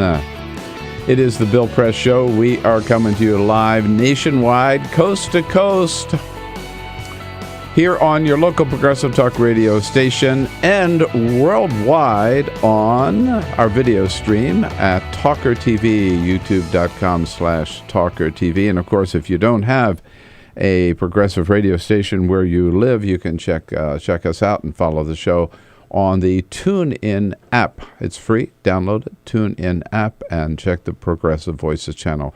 And there we are. We always tell you we are on Capitol Hill, just down the street from the United States Capitol building. We leave the doors open, just hoping that a couple of somebody, senator, member, Congress, might stop by on his or her way to work in the morning. And we're pleased this morning that Congressman Tony Cardenas from California's 29th Congressional District has stopped by. A good friend. It's good to see you again, Congressman. Thanks for coming in. Good to see you, Bill. Thanks for having me. How are things in California? I haven't been out there in a while. I miss it. Everything. Well, the weather's pretty nice out there, and but water's an issue that we're hopefully going to grasp sooner than later. But things are okay. I mean, I saw a map the other day. I mean, every part of it's not just Southern California. It's not just the valley. It's statewide, isn't it? Correct. And what we take for granted in this country is water. And water comes out of the faucet. Water's always readily available to us, and it's relatively cheap by any stretch of the imagination. We've got it good in this country. But in California, we're such a great juggernaut of a state. Agriculture is still the number one industry in California. But at the same time, if we don't get our arms around this water problem in California, we're going to see every family and every business affected in some way, not just in the Central Valley where it's already been hit very hard. There's some unemployment rates today that are 30% and 40% in some of those little towns. Whoa. Yeah, it's really bad. But it'll stretch across the state if we don't get our arms around it. Yeah. I had dinner actually with Governor Jerry Brown about a month ago, and he's very much on this issue as well. Yeah. Well, when I was in the legislature, Bill, when you and I were still in California way back in the day, we were talking about a water bond. Back then, this is in the mid-1990s. And today, we still haven't put a water bond before the voters. We need some infrastructure in California. We're a growing state. We're a great state. But we need to give the voters an opportunity to decide if they want to invest their money in making sure that we solve this problem. Congressman here with us for the first half hour. We'll be joined a little bit later by Congressman Chris Van Holland from Maryland. And our team in place this morning, as always, Peter Ogburn and Lisa Murphy. Hey. Hey, good morning. Javon Paris is here, filling in for Alicia Cruz this week. He's got the phones covered. And Monty Kanzler filling in for Cyprian Bolding on the video cam this morning for our video feed at youtube.com/talkertv. So, Congressman, let's jump right into this problem of immigration, which I know you've been spending a lot of time on. We now know that 52,000 children have crossed the border illegally, the vast majority of them from El Salvador, Honduras, and Guatemala. Correct. What can we do about that? What's the answer? Well, it's become a refugee problem, Bill. We have children who are here, most of them without their parents. They're 8, 10, and 12 years old. These are children. Come on, these are these are kids. They are not adults. They are not people who can fend for themselves. So when they get here, I think it's important for us to understand that when we need resources to move them forward after 72 hours of being in conditions that are really like jails, Bill. These are kids who are fleeing for their lives.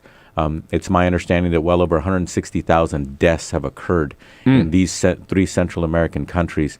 And as long as those killings are happening, and the majority of them are children that have died, as long as that's happening, we need to make sure that we're here, ready, willing, and able to treat this refugee problem in its proper way, and make sure that these kids, are safe in our country. Now, 2 things. When you mentioned, I don't think maybe Americans understand enough the conditions in these countries that are so bad that parents would take this desperate move. I mean. Oh, it's no luxury cruise ship trip to get here. These people are traveling hundreds and hundreds of miles, mostly on foot. They're starving. They're being subjected to banditos who are trying to rape little girls and women. They're abusing people. There's a human trafficking element, within the midst of what's going on in their journey as well. You got coyotes, it's a street way of saying somebody who smuggles people. Those guys are just taking advantage of it, and they're encouraging people to come this way for their own personal gain. And so it's a horrendous trip. This is a life and death trip in and of itself. And so when they get here, they should be treated like human beings. And what would propel a parent to subject their kids to those conditions? I was just talking to a friend of mine who, when he was 12 years old, he was sent without his family to this country from El Salvador. And back then it was the war. Today it's about out-of-control gangs. It's lawlessness on the streets. We're talking about 8 and 10 and 12-year-old little boys who are being held at gunpoint, and they're being told, you're either going to do the business of our gang or we're going to shoot you. And they're not just threatening them, they're following through with that. And that's how you end up with over 160,000 people dead, mostly children. Whoa. And now, so they come here. The trafficking law requires, correct, that they be held in a detention center and then given a hearing, and then the judge decides whether they can stay here or go back. Let's say they go back to their country, Congressman. I mean, can we just let them go back to this, to conditions like you just described? No, we should not. It's one thing when those conditions are happening in another country, and we're trying to address it whether ourselves or with UN activity. But when they actually step foot in our country, when they actually come to the United States of America, where we have, we have the Statue of Liberty saying, give me your weak, give me your tired, give me your poor, give me your hungry. When they come to this country, they should be treated with the kind of dignity that any human being deserves to be treated, especially unaccompanied children.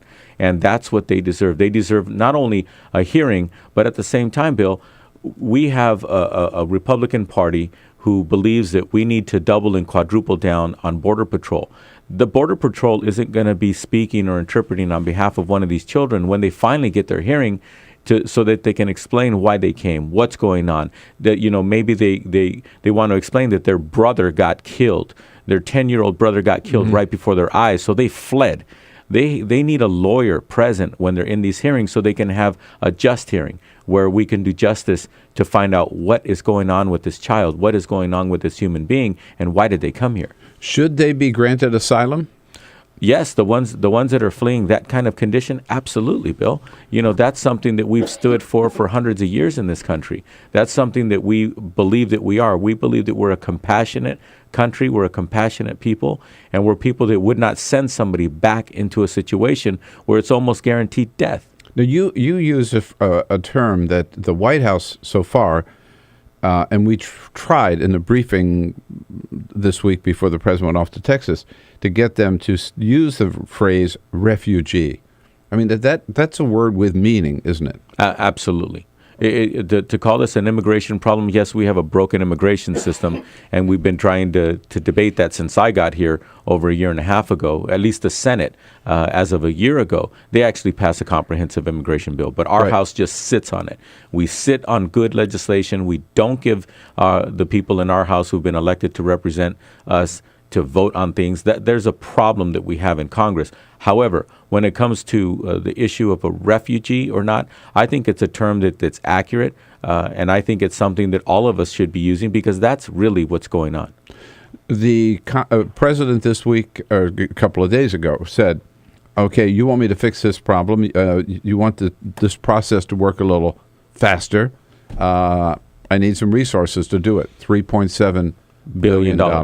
I guess my question is, how can Republicans complain that the president's not doing enough at the border and then say, no, we're not going to give them the blank check? That's where Congress is basically hoodwinking the public into thinking that the president has this authority to do anything that he wants. Yet on the same day, they're saying that this president's trying to do too much on his own.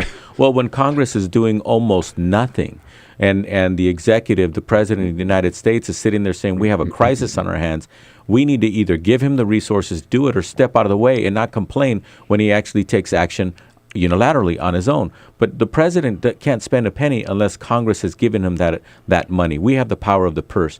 And what the president is saying is we have a crisis on our border.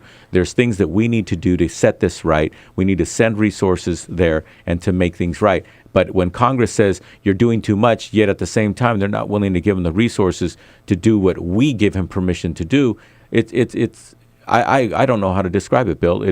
I think that it's simply put, Bill, we have a leadership in Congress with Boehner, who's basically leading the charge of trying to skew things as though the president is not doing his job or overstepping his bounds. Yet at the same time, it's Congress that has the responsibility of making sure that we give the resources necessary for people to do their job.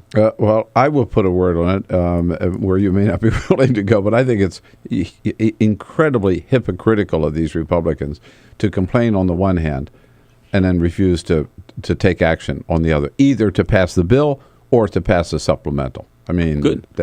I agree with you, Bill. And one of the problems that we're having in our House is we're not even hearing bills. We're not even putting things on the floor for up or down vote. Right. It's not that they're defeating all the good legislation. They're not even holding a hearing, not even allowing a debate on the comprehensive immigration reform. Two quick questions before we go to break about the president. Number one, he's in Texas. Should the president have gone physically to the border, walked the border, talk to some agents down there? I would have liked him to go. I think it's really important that when he's having to do so much on his own, it would help for him to actually see the conditions that these children are in. And the good thing about what's going on is these kids are actually, okay, when they get here, they're not starving, they're in detention or what have you. But all studies show that children should not be in confined spaces without adult supervision, without adults present, with that nurturing, etc., for 3 days at a time, 3 weeks at a time, 3 months at a time. Again, that's these something, are little kids. It's scarring them. They're leaving a situation that not only scars them, it actually threatens their life. That's what they're fleeing. But for them to come here, we can do better, Bill. We can actually make sure that we give the resources to the proper departments so they can care for these children and make sure that the conditions that they're in here are better. Do you think the president has done some people criticize him, like John Boehner, for doing too much by executive order on this issue. Do you think he's done enough on this issue? I think that what the president did by immediately telling Congress, give me the $3.7 billion in resources so we can go ahead and address this better. I think that's what he's supposed to do, is look to Congress and say, give me the resources to do my job. But at the same time, when Congress doesn't do that, then he has to use the power of the pen and just try to figure out how he can work within the space of his authority. Yeah, he can't walk away from it, even if Congress is trying to. Congressman Tony Cardenas here from California. This is such an important issue, and so many lives at stake. I mean, I keep coming back to these are children. We have a responsibility to not only obey the law, but also to do the right thing by these kids. 866-55-PRESS is our toll-free number. Join the conversation. We'll be right back with Congressman Tony Cardenas. This is the Bill Press Show.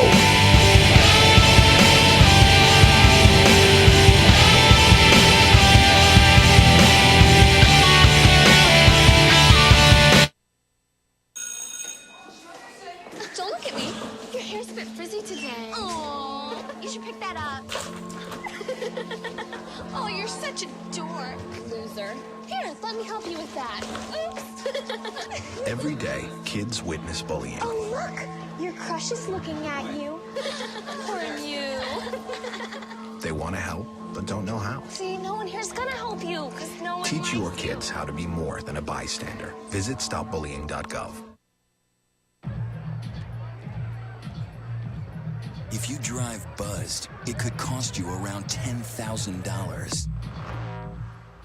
You'll face major legal fees, major fines, and steep insurance penalties. You could lose everything. Nothing kills a buzz like getting pulled over for buzz driving, because buzz driving is drunk driving. When some people struggle with their mortgage payments, they become frozen, petrified. Not knowing what to do, they do nothing. But the people who take action are far more likely to get the most positive outcome. Making home affordable is a free government program. Call now to talk one-on-one with a housing expert about the options that are right for you. Real help, real answers, right now. Here at the GED Pep Talk Center, we have pep talkers standing by to get you motivated for your GED diploma. Text the name Terry to 69222 for a sympathetic pep talk.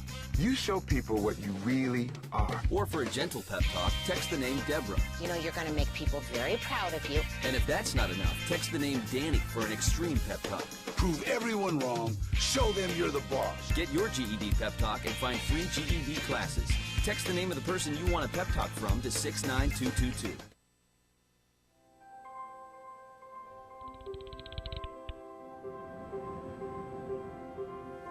Did you see the world differently?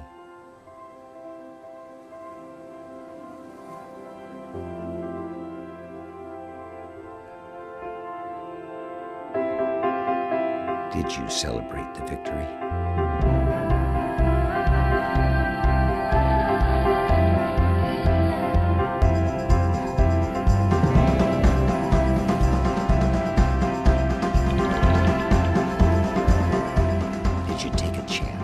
So today, I state clearly and with conviction America's commitment to seek the peace and security of a world without nuclear weapons. Did you stand up against our greatest threat?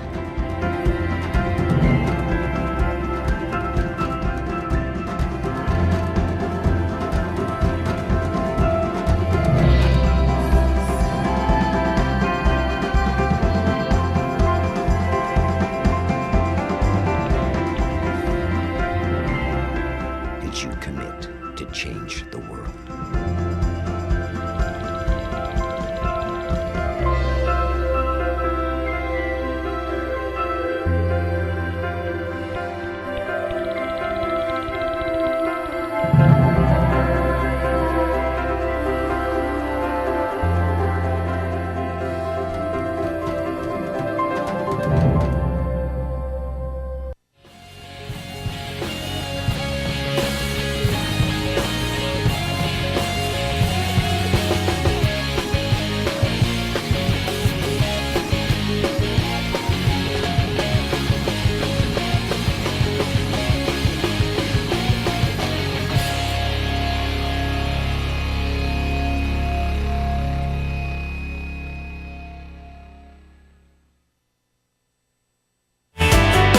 Seen on Free Speech TV and online on Talker TV. This is the Bill Press Show.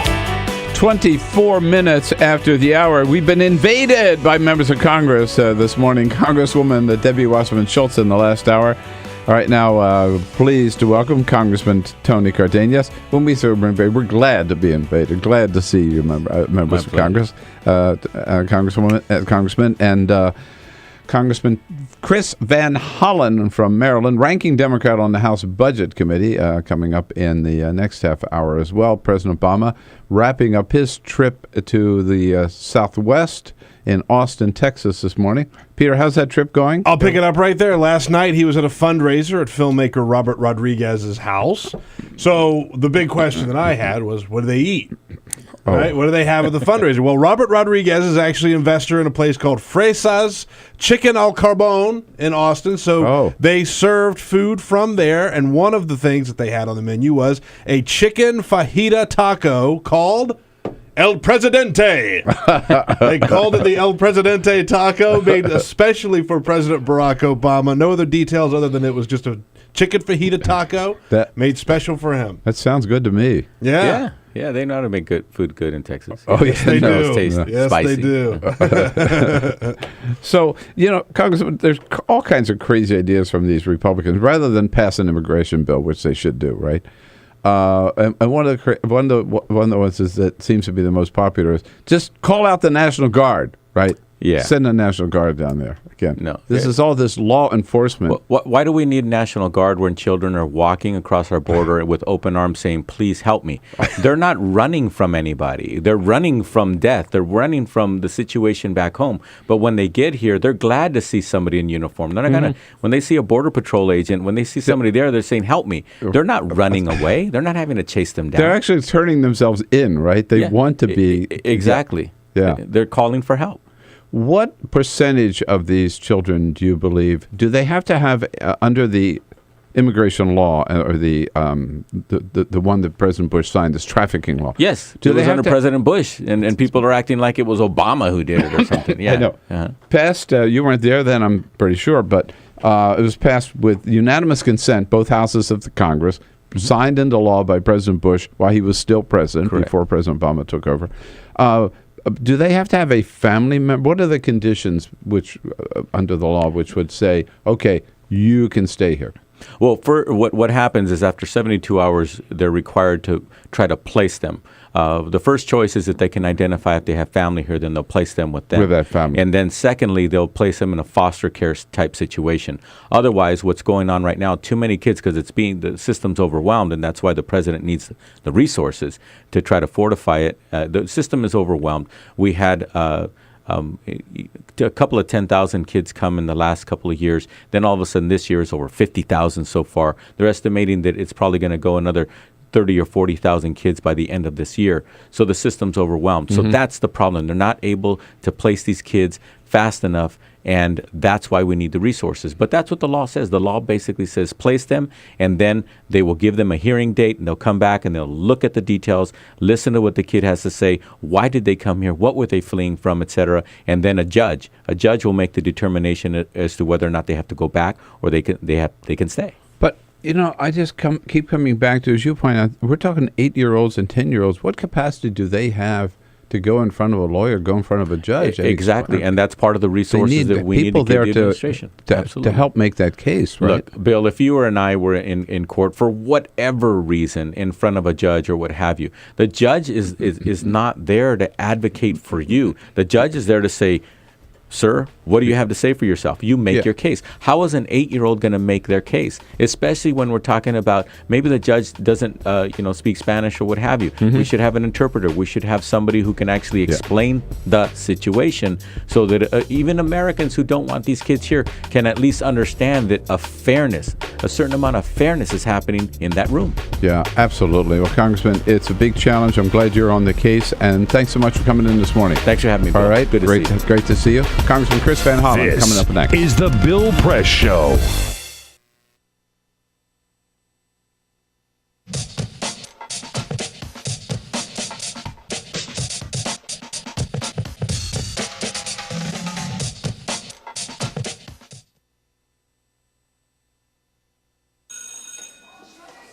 Don't look at me. Your hair's a bit frizzy today. Aww, you should pick that up. Oh, you're such a dork, loser. Here, let me help you with that. Oops. Every day, kids witness bullying. Oh, look. Your crush is looking at you. Poor you.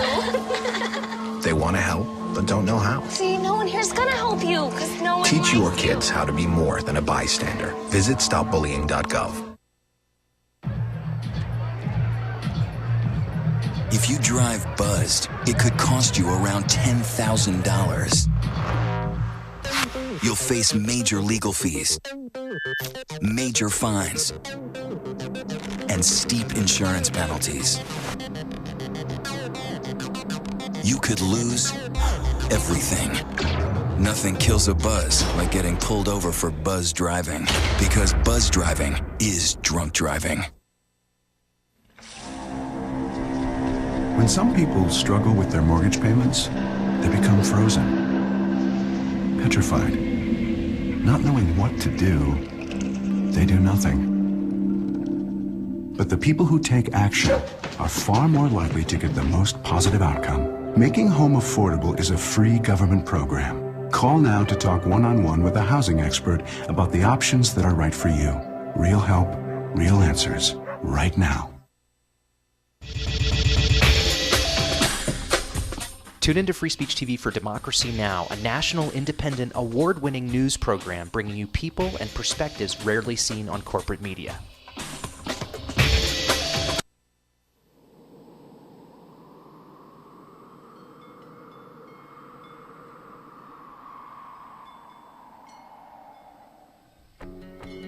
I probably would make a time machine. I would make medicine for the sick. I'd probably invent something new. 我会赢到5个总冠军戒指。 If I could have an extra 5 years to live. You said 5, right? 5 years. It's a long time. I would try to fix everything I did bad. I would bring my uncle back because I miss him very much. I would get more hamsters. I would probably want to go looking for dark matter. I think I'd go looking for aliens. If I could live an extra 5 years. I was thinking about making like a helicopter, like a wooden helicopter, but I don't have any wood. I want to go check out the moon sometime. I'd probably teach my sister not to hate tuna. I would try and invent a machine that lets you run at light speed. If I had 5 more extra years to live. I would be the boss of all the chipmunks. Eu cantaria na frente de 1 milhão de pessoas. I don't really know. I think I'd do anything. Why are you asking me that?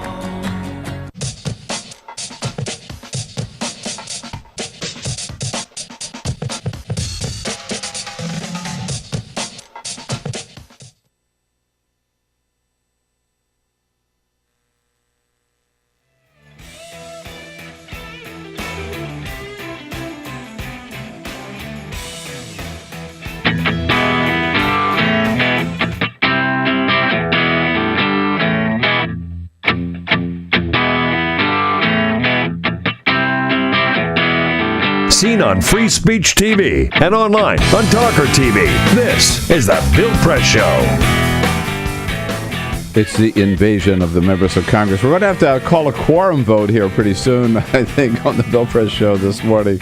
But we are delighted to welcome a good friend, Congressman Chris Van Holland, ranking Democrat on the House Budget Committee, to our show here at 33 minutes after the hour on a Thursday morning, following in the footsteps of Congressman Tony Cardenas and earlier Congresswoman Debbie Wasserman Schultz. So it's great to be here. There we go. We can get the whole caucus lined up here and get our Republican colleagues as well, right? We can get more done probably here than you're getting done on the floor of the House. Well, there's no doubt about that.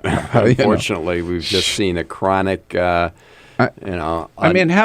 unproductive Congress. How hypocritical of it is for the Republicans in chorus to be condemning President Obama for not doing enough about immigration when this bill from the Senate, passed with the votes of 14 senators, has been sitting in the House for almost a year now? That's right. And this is the fundamental hypocrisy that the Republicans in the House have been sort of represented. which is that if you really want to deal with the border issues, you should pass the Comprehensive Immigration Reform Bill, which, among other things, has incredibly beefed up border security. Now, that, of course, is not the issue with the kids right now at the border, as you and Congressman Cardenas were just talking about, but that would resolve all the related issues regarding the border.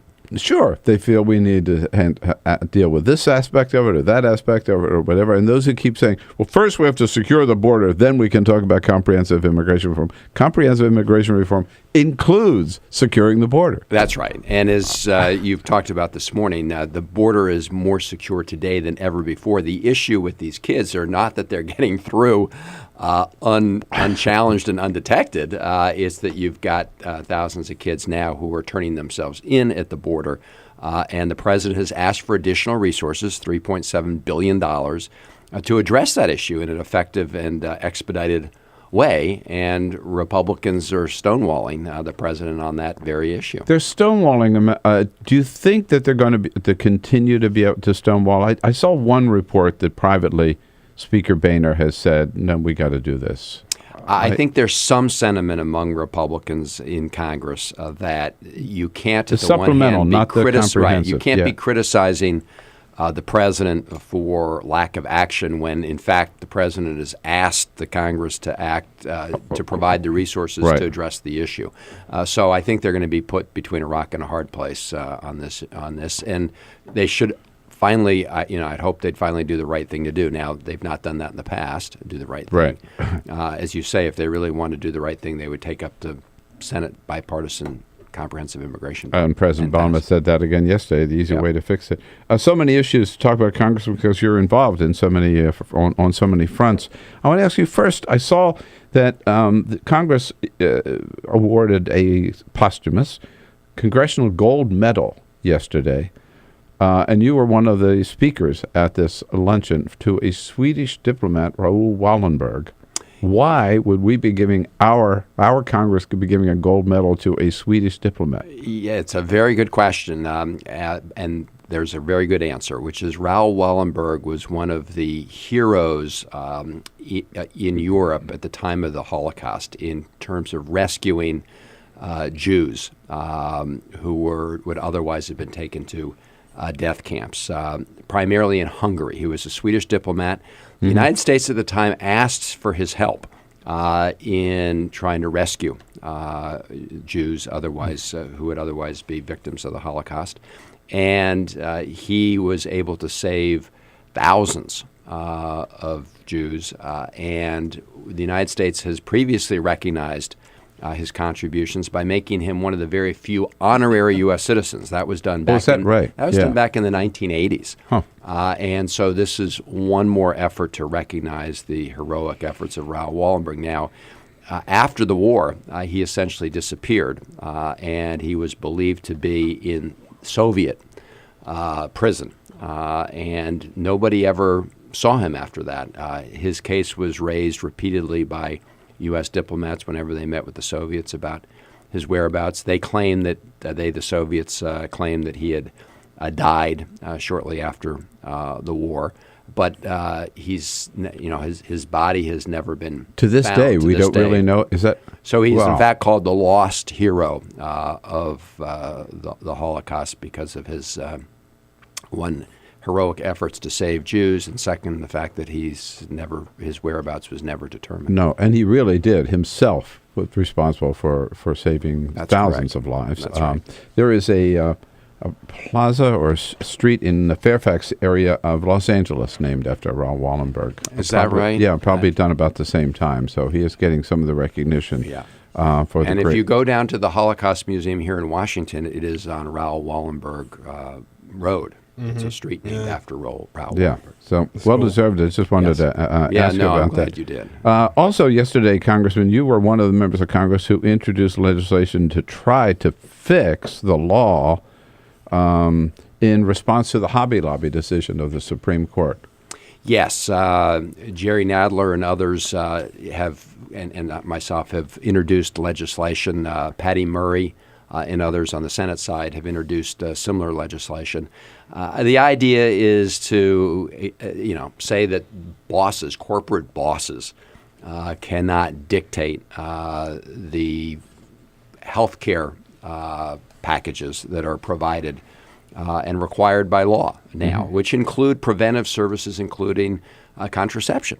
And the consequence of the Supreme Court decision, which many of us think was a very radical decision, is to essentially give corporate bosses the ability to say no to providing these preventive health care services. As long as they come up with a religious excuse, right? For it. Well, that's right. And so the question is, what else could they decide they don't want to provide because they say their religion doesn't like it? Right. So this opens the door wide to expanding the power of corporations to deny, again, in this case, access to reproductive, not reproductive, but preventative contraceptive services.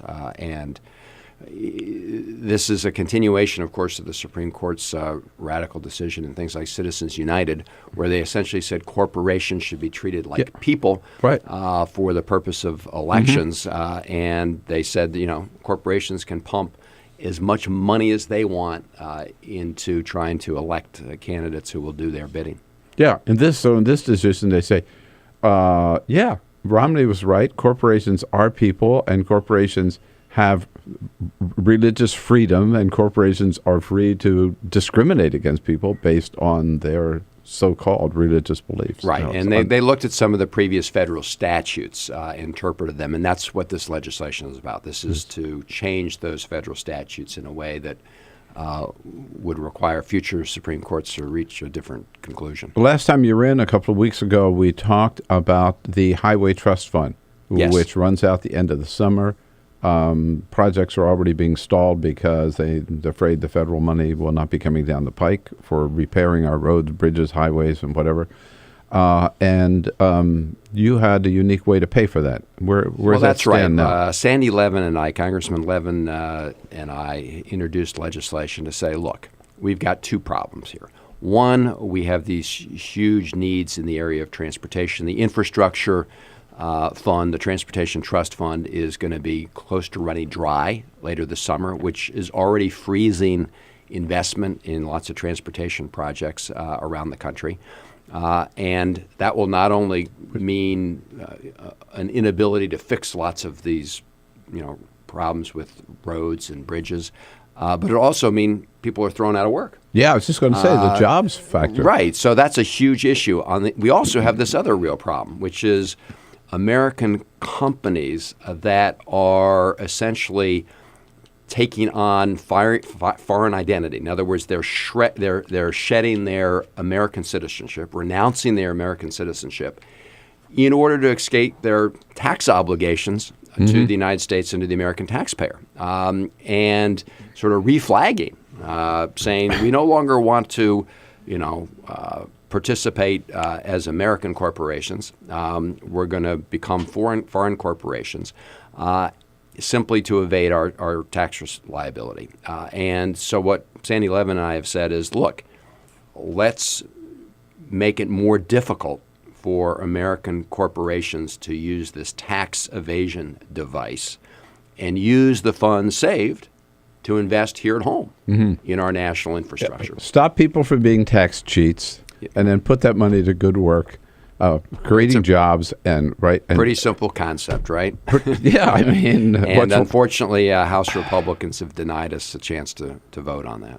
Even to vote on it. Yeah, and I think when you see the Ways and Means Committee markup, there may be an effort to offer this, and Republicans, I suspect, will once again deny us that opportunity to vote. But let's see what happens. We still have some hope to get a vote in committee. Meanwhile, Speaker John Boehner yesterday surprised some people perhaps by saying he disagrees with Sarah Palin, remember her, when she says that we should impeach President Obama. But John Boehner still thinks we should House should sue President Obama. For what? We don't know. We'll find out more about that from Congressman Chris Van Holland when we come back, and how that's likely to go, and whether they're going to be foolish enough to actually do it. If you want to join the conversation anytime, calls welcome at 866-55-PRESS. This is the Bill Press Show.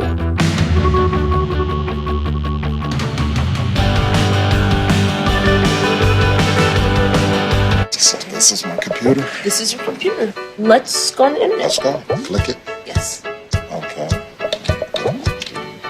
Eye cursor in between the R and the E. Pressing down, I want you to just push the period. She's gonna love me all over again. That's it. Jamaica, here you go. Here we go. Good job. Thank you. Thank you. And I did it by myself. Feel smarter. So, I'm kind of new here, but I've noticed a trend. My human does this funny thing where she goes around and gets all my toys, and then she hides them in that basket by the door. But it's always the same basket, and it's always in the same place. And then she acts so surprised when I find them, but, she's putting them in the same basket. Again. It's like, hello, that's where you put it last time. You were the worst at hide and go seek.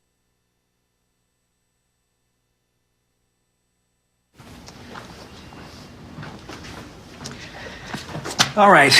I know this isn't any fun to talk about, but we should. Okay. So who's going to do what? I'll pack the dead batteries. Great.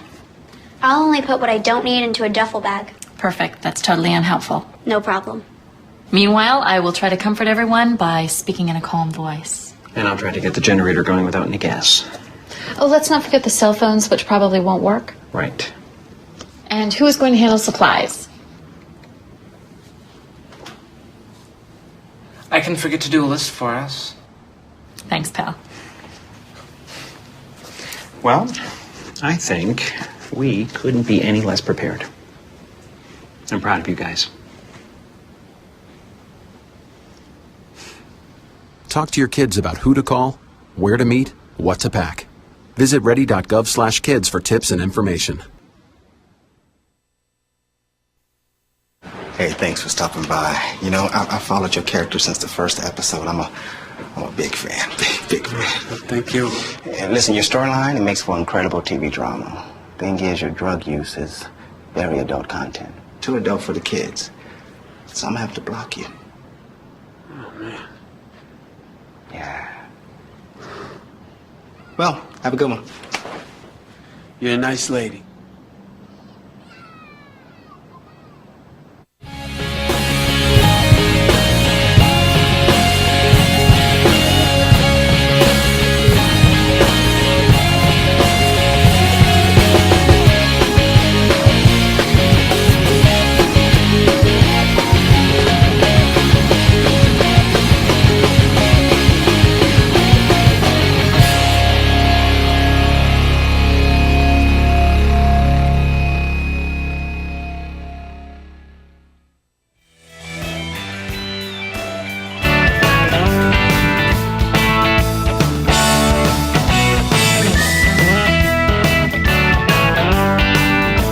On your radio, on TV, and online. This is the Bill Press Show.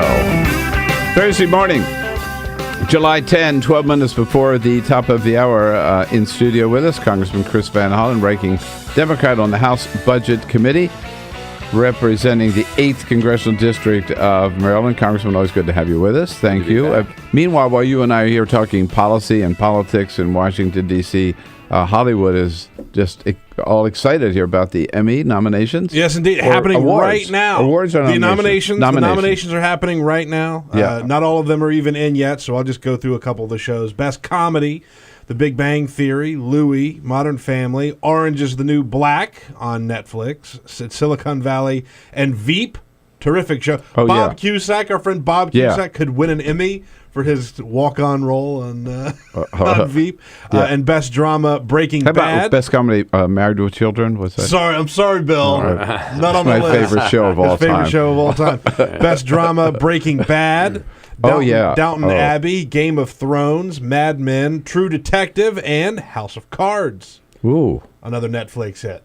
Boy, Breaking Bad. I mean, Bryan Cranston got Cranston's Best been nominated Actor for Best Actor. But yeah, Best Actor on Broadway for All the Way. Right. Now, if he were to win the Emmy for Best Actor on, He could get that EGOT maybe this year. The Emmy, Grammy, Oscar. and everything else. A full run. The full run. Right. So what about this this Boehner lawsuit, Congressman? I mean, so Congress does nothing. The president tries to do something with his pen and his phone, and he says that now they're going to sue him for.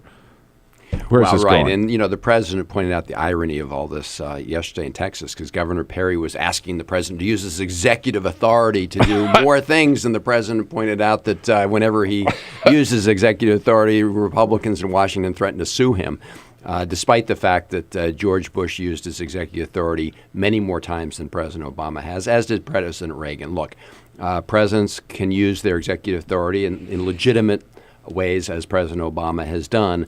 And this is another example of House Republicans wasting taxpayer dollars, right? They spent over $1 million trying to prevent marriage equality, right? They filed that lawsuit at the Supreme Court. Yes. They've got their Benghazi hearings, which are going to cost them over $3 million. This is the special committee. This is the so-called Select Committee on Benghazi, which will now get more funding and resources than the Veterans Committee gets on an annual basis. So, and now you've got these lawsuits threatened by Speaker Boehner. You know what? They should just start passing, or at least allowing us to vote, right, on legislation, right? I mean, the Speaker's complaining that the President is using his executive authority. At the same time, you have a totally constipated House of Representatives not allowing votes on all sorts of important issues. So the real answer here is, let the people's house work its will on these important measures. Let's have votes. And people have to understand, if this lawsuit goes forward, this lawsuit will be paid for by American taxpayers. Oh, absolutely. Right? They're not going out and raising special interest money or whatever for this. Every penny. And you may have seen that yesterday, the chairman of the House Armed Services Committee, Chairman McKeon, actually released the transcripts of depositions of the military leadership of the United States on this question of whether or not there was a stand-down order. This has been one of these vicious, rumors that Republicans circulated about Benghazi, that Secretary Clinton and others had told the military not to go rescue our folks in Benghazi. The transcripts of the depositions show that is flatly untrue, that it's just a malicious rumor. And so just yesterday, that was breaking last night, this whole line of argument and innuendo and conspiracy theory that Republicans have put forward was just totally, shown to be totally unfounded and untrue. But that's been shot down before. I mean, how many times have they had? It has been shot down before. Said it before. I remember when Leon Panetta was still Secretary of Defense, he said flat out, not true, and he had investigated at the time. So in response to that, the House Armed Services Committee conducted these in-depth depositions. And until last night, those depositions, the transcripts of those depositions had been kept confidential and secret. So they were just made public last night, showing once again that this was just a conspiracy theory trumped up by people for political purposes. God, yeah, and yet they're still, they haven't, despite the release of these transcripts, they apparently are still on track to spend $3 million of taxpayer money on this political witch hunt. And you know what? They will have witnesses in front of that committee who make that same claim, even though it's already been refuted. Well, that's right. And, that's, once you get into conspiracy la land, there seems to be no end to it in Republican talk radio and other sources. On the Hobby Lobby case on the Highway Trust Fund, Congressman, trying to stem off this Boehner lawsuit and keeping on the top of all these other wasteful uses of money, like the Benghazi hearings. You're there fighting a good fight. We appreciate that. We're trying. Thank you for weighing in. May not win every battle, but you're fighting a good fight. We're trying. And thanks for coming in today, Congressman. Thanks, Bill. I'll be back with a quick parting shot. This is the Bill Press Show.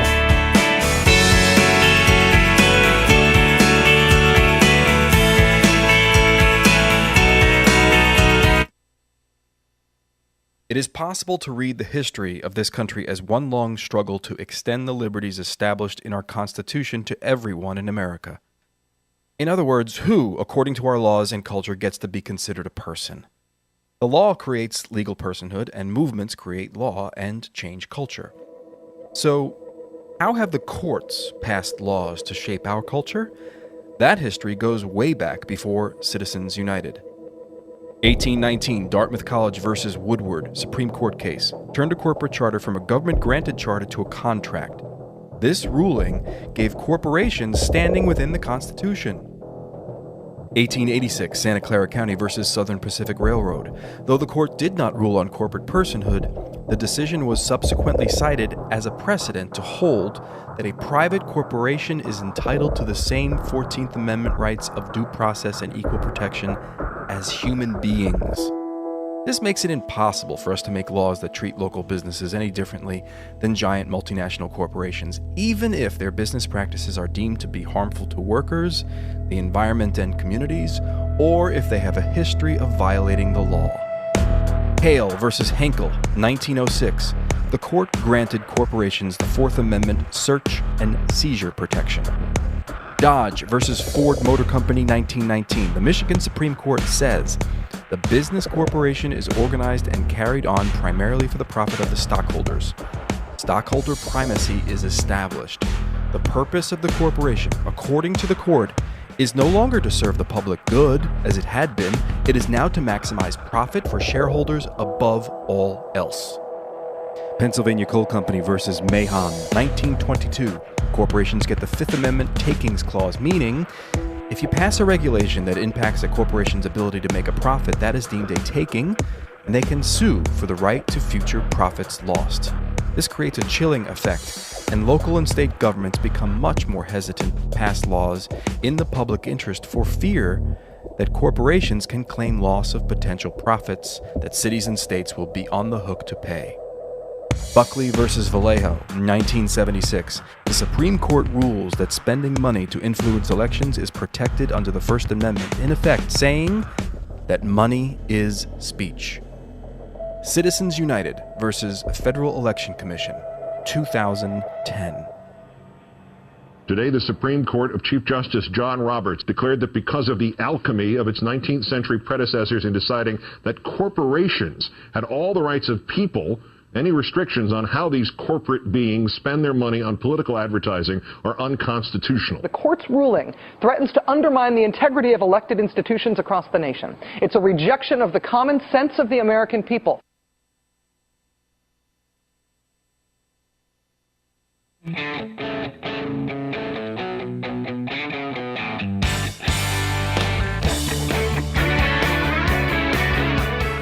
The Parting Shot with Bill Press. This is the Bill Press Show. Well, here we go again. I think we can start calling it the Bergdahl effect. Remember when news first broke of the release of American POW Sergeant Bill Bergdahl, Republicans immediately said, hey, this is great news. And then within 24 hours, they quickly changed their minds and blamed President Obama for making such a bad deal. Well, here we go again. Same thing this week. When it was first announced that President Obama was asking for $3.7 billion to send additional resources to the border, some Republicans said at last we're seeing some action. Then suddenly they changed their tune again and started blaming President Obama for not enforcing the law. It's rule number one among Republicans. When something good happens, quickly turn it into something bad for Obama. But you know what? If Republicans continue to complain about President Obama doing nothing at the border and then refuse the supplemental appropriation to actually fix problems at the border, they will go down as the biggest hypocrites ever in the history of this Congress. And it looks like that's what they're going to do. Hey, folks, that's my parting shot for today. That's our show for today. Have a great Thursday. Come back and see us again tomorrow morning. We'll be looking for you.